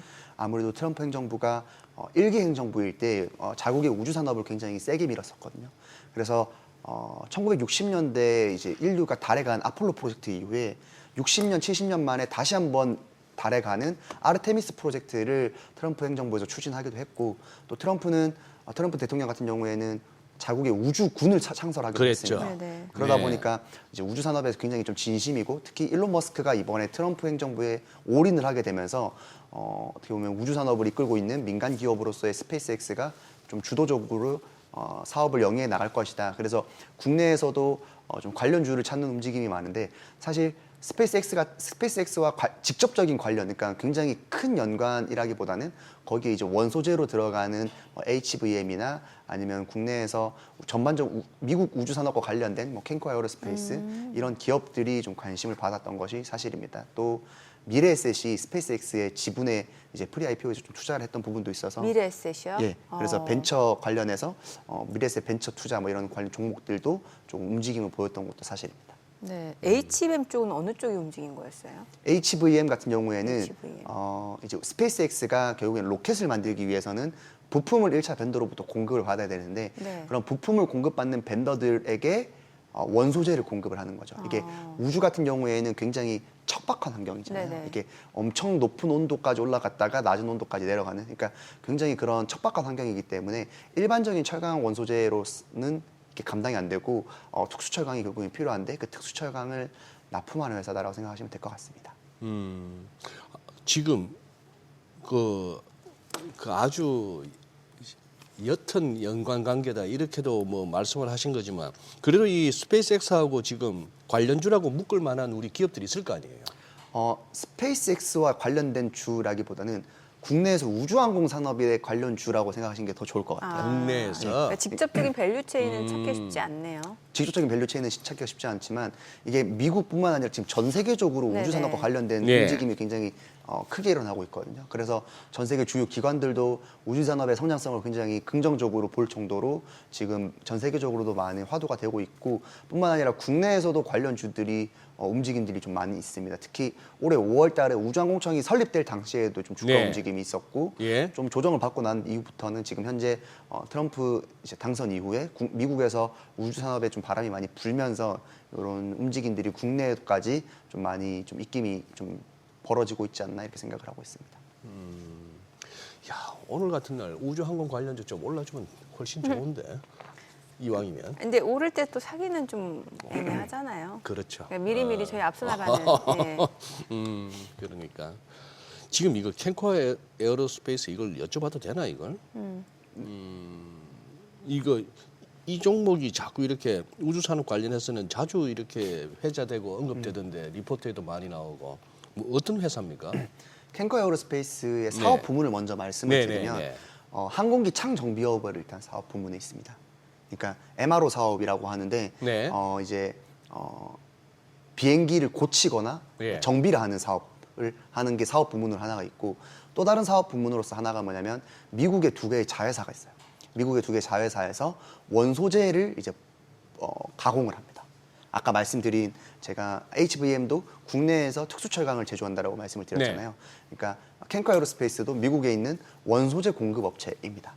그래서 미국에서 있는 자회사 2개의 자회사이기 때문에 뭐 보잉에 들어가는 SLS라든지 보잉 SLS라는 로켓이라든지 아니면 우주선인 오리온 우주선과 같은 그런 미국에 있는 주요 프로젝트들 아르테미스 프로젝트의 주요 부품에 들어가는 원소재를 공급한다라고 생각하시면 될 것 같고 그래서 나사에서 아르테미스 프로젝트 좀 관련된 기업들을 발표할 때도 캔커 에어로스페이스가 실제로 나오기도 했었습니다. 그러다 예. 보니까 국내에서 캔커 에어로스페이스 종목에 대해서 좀 많이 궁금해하시는 분들도 많아서 좀 종목적으로도 리포트 상에서도 많이 나올 것 같은데 다만 캔커 에어로스페이스를 보실 때 좀 주의하셔야 될 점은 말씀드린 대로 우주산업과 관련된 부분, 그러니까 원소재 부분이 자회사로 사업을 영위하기도 하지만 창정비, 항공기 창정비에서도 사업 부문으로 하고 있거든요. 그러다 보니까 최근에는 항공기 창 정비 사고 관련해서는 좀 실적이 안 좋았어요. 1, 2분기 연속으로. 그래서 좀 적자였다가 이제 이번에 3분기 때는 좀 비용 부분에서 많이 축소를 받아서 흑자 선언으로 돌아섰습니다. 그래서 우주 산업을 좀 투자하실 때 이런 종목들을 보실 때는 좀 어떤 다른 사업 부문에서도 어떤 부분을 영위를 하고 있고 또 그 사업이 지금 어떤 상황인지도 같이 함께 고려하시면 투자하실 때 도움이 될 것 같습니다. 네, 그 트럼프 당선인 이제 차기 대통령으로 확정이 되고 나서 지금 미국 정부 주도의 그 우주 산업 자체가 좀 민간으로 확산될 거다라는 기대가 좀 커지고 있는 상황인 것 같은데 뭐 그런 상황이라고 하면은 국내 증시에서 최근에 뚜렷한 주도주가 없는 상황이잖아요. 네. 뭐 향후에는 좀 우주 산업 관련 섹터가 주도주가 될 수도 있다 이런 얘기도 나오는 것 같거든요. 지금까지는 제가 생각했을 때는 우주 산업이라고 하는 게 좀 테마성으로 움직이는 네. 게 강했어요. 그래서 테마가 좀 겹쳤을 때는 주가가 좀 좋았다가 테마가 좀 물러났을 때는 다시 빠지는 모습이 네. 보였는데 네. 제가 드리고 싶은 말씀은 뭐냐면 우주항공 산업은 계속해서 우상향하는 산업입니다. 근데 다만 단기 같은 경우 단기에는 주가가 산업의 성장하는 속도보다 더 가파르게 주가가 오를 수도 있고 또 그 기간이 지났을 때는 조정받는 모습을 보이기도 할 수가 있습니다. 다만 우리가 항상 기회가 왔을 때 공부를 하면 늦다라고 생각을 하고 있거든요. 그래서 내년도에 이렇게 계속해서 주도주가 되어서 쭉 주가가 좋을 것이다라고 말씀을 드릴 수는 없겠지만 계속해서 산업이 성장하고 있는 타이밍에서는 결국에는 좀 공부가 필요한 영역이다라고 생각을 하고 있고 그런 관점에서 봤을 때 조금씩 공부를 해두면 이제 산업의 성장기에 맞이했을 때 좀 투자하는 데도 도움이 많이 될 것 같습니다. 그래서 국내에서도 발사체, 위성 제조, 위성 서비스, 지상 장비 등과 같이 이렇게 좀 섹터를 구분하셔서 공부하시면 훨씬 더 도움이 되실 거라 생각을 하고 있습니다. 그래요. 지금 우리 정영훈님 방금 언급하셨던 이제 우주 산업이 이제 저렇게 다양하게 좀 어떻게 보면 나눠지잖아요. 네. 발사체 제조, 뭐 위성 통신 기술, 뭐 아니면 지상 시스템도 말씀하셨고. 네. 자, 요거 그래요. 지금 한번 우리가 공부할 기업들 한번 좀 꼽아 주시죠. 네. 방금 언급해 주셨으니까 그럼 간략하게 네네네. 우주산업 밸류체인을 먼저 말씀드릴게요. 밸류 네네. 체인을. 네. 그래서 제가 이게 사실 전 세계적으로 아직까지 확립된 밸류체인은 없습니다. 그래서 제가 최근에 발간한 리포트에서 제가 나름대로 4가지 구분으로 이제 지은 건데 우선은 우주 산업이 굉장히 이제 많이 성행하고 발전하기 위해서는 우주 수송에서의 역할이 되게 중요해요. 그러니까 자동차나 배나 비행기가 이제 발전하면서 물류가 많이 돈 것처럼 네. 우주 산업도 결국에 성장하기 위해서는 우주로 가는 우주 수송에서의 어떤 발전이 되게 많이 돼야 되거든요. 예. 그 영역이 바로 발사체 영역입니다. 로켓이라고 하는 거죠. 어쨌거나 쏘아 올려야 되니까. 그렇죠. 네. 거기에서 이제 가장 앞서 나가 있는 기업이 민간의 스페이스X가 그 역할을 하는 거예요. 네네. 스페이스가 가장 주목받는 이유가 스페이스X의 기술 발전을 통해서 우주 수송 단가가 많이 낮아지고 있고 그러다 보니까 우주 산업 전반의 어떤 성장을 이끌어가는 게 이 스페이스X의 역할이라 생각을 하고 있고 그러다 보니까 이 발사체, 발사 서비스 영역이 첫 번째라 생각하시면 될 것 같고 네. 두 번째는 그러면 무엇인가를 수송해서 올려야 되잖아요. 예. 그게 뭐냐면 바로 인공위성입니다. 예. 인공위성이 결국에는 많이 발사될 예정이고 인공위성 시장이 더 커질 것이라 보고 있는데 인공위성이 많이 발사된다라는 거는 인공위성 제조에서도 인공위성을 많이 만든다는 거죠. 그래서 두 번째 영역으로는 네. 인공위성 제조 영역을 말씀을 드리고 싶고 세 번째는 위성이 많이 발사돼서 지구상의 위성이 많이 떠오른다라고 하면 결국엔 서비스 영역이 커질 것이라고 생각하고 있어요. 네, 그래서 뭐 그렇죠. 위성 통신 서비스라든지 아니면 감시 정찰 서비스라든지 아니면 항법 시스템 GPS와 같은 그런 다양한 서비스가 커질 것이기 때문에 세 번째로는 위성 서비스가 있을 것이고요. 마지막으로는 위성 서비스가 결국엔 많아지면 지상에서 지상 장비라든지 그런 서비스를 받는 지상 시스템들이 많이 많아질 것이거든요. 네. 그러다 보니까 네 번째는 이런 지상 시스템이 있을 수 있는데 저는 결국엔 뭘 말씀드리냐면 우주산업이 성장함에 있어서 단계별로 성장이 이루어진다라고 보고 있어요.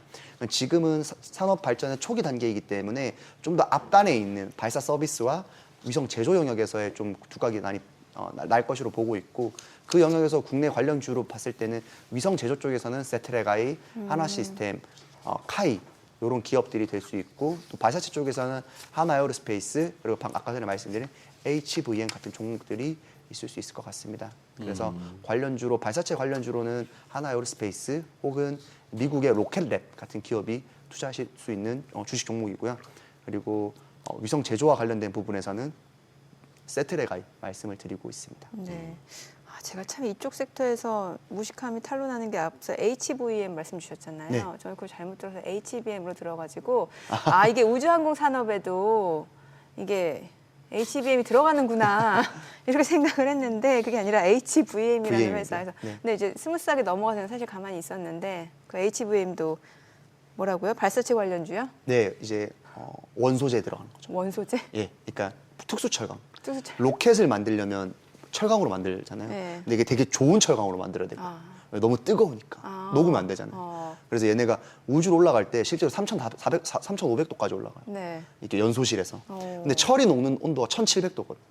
그러니까 이게 다 없어지면 안 되잖아요. 그렇죠. 그래서 되게 단단한 걸로 만들어야 되는데. 특수철강인가 그렇죠. 보네요. 거기 특수철강을 납품하는 회사가 HVM이라 생각하시면 될 것 같아요. 옛날 기억납니다. 저 중학교, 고등학교 시절이었나 문레이커에서 제임스 본드가 마지막에 문레이커 타고 대기권 들어올 때 뜨거워가지고 죽으려 하던 그 모습이. 맞습니다. 예.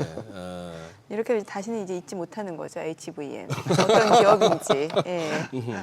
그래서 관련해서 좀 주목하면 좋을 종목 말씀을 주셨고. 그럼 우주항공 산업과 관련해서는 저희가 투자 포인트 이 정도로 좀 마무리하면 되는 거예요? 네, 맞습니다. 지금 정리해서 말씀을 드리면 업스트림 영역에서의 위성 제조와 네. 발사 서비스 업스트림, 영역을 네. 보시면 좋을 것 같다. 지금 우리 저 정영권님이 네이버 카카오톡 커버하신다고요? 네, 인터넷 게임 산업도 같이 보고 있습니다. 아 그래요? 네. 요 최근에 네이버 카카오 좀 움직이던데 음. 무슨 어떤 뭐 근거가 있습니까? 아니면 하기야 뭐 누가 봐도 이거는 뭐 많이 빠졌다 싶은 생각은 듭니다만. 제가 말씀을 드리고 싶은 거는 사실 네이버 카카오가 사실 오랫동안 주가가 침체되어 있었어요. 네. 그래서 수익성은 우상향하는데 왜 주가는 침체되냐라는 말씀도 많이 질문을 주셨는데 제가 생각했을 때 네이버 카카오가 지금 닥친 가장 큰 문제점은 성장성을 잃어버린 성장주라는 것이죠. 성장성을 잃어버린. 예, 그러니까 외형 성장률이 굉장히 많이 둔화가 되고 있어요. 네. 그 이유를 뭐 코로나 이후에 이제 온라인 시장이 좀 많이 둔화가 됐다라는 것도 지금까지 많이 지적을 받았지만 결국에 코로나 이전 주가 수준으로 돌아간 이유는 코로나 이전에는 성장성보다는 그러니까 침투 여력이 굉장히 많이 남아 있었거든요. 네. 근데 지금은 플랫폼 기업들이 침투할 여력이 많이 남지가 않았어요. 이미 지금 침투했을 대로 침투가 돼 있었기 때문에 향후 성장성에 대한 퀘스천 마크가 계속해서 이제 달라붙었었는데 이제 향후에는 성장성보다는 좀 더 수익성 관점에서 밸류에이션 쪽으로 좀 싸진 구간을 좀 많이 바라보고 있는 것 같아요. 그래서 네이버가 최근에 수익성을 계속해서 우상향하는 반면에 주가는 많이 빠져 있어서 네이버 밸류에이션적인 측면에서 봤을 때 성장성을 고려 안 하더라도 이런 부분에서는 좀 주가가 많이 저평가되어 있는 거 아니냐. 그리고 내년도에 어떤 영업 환경을 봤을 때 광고랑 커머스가 급격한 성장보다는 조금의 회복세를 이제 좀 기대를 하고 있기 때문에 그런 부분에서 시장에서 좀 많이 빠질 대로 빠졌다라는 평가가 와서 최근에는 주가가 좀 반등하지 않았나 이렇게 생각을 하고 있습니다. 향후 전망은요? 향후 전망 같은 경우에는 사실 탄력을 받아서 쭉 우상향할 수 있는 포인트 자체는 적을 수는 있어요. 아하. 다만 예. 수익성이 얼마만큼 개선되느냐. 그래서 주가가 좀 밴드 트레이딩, 그러니까 밸류에이션 측면에서 좀 밴드 트레이딩 되는 관점에서 보셨을 때는 좀 주가가 올랐을 때는 좀 수익 실현을 하시고 그리고 좀 주가가 좀 빠진 구간에서는 다시 좀 매수를 하는 그런 투자 전략을 추천드리고 있습니다. 네.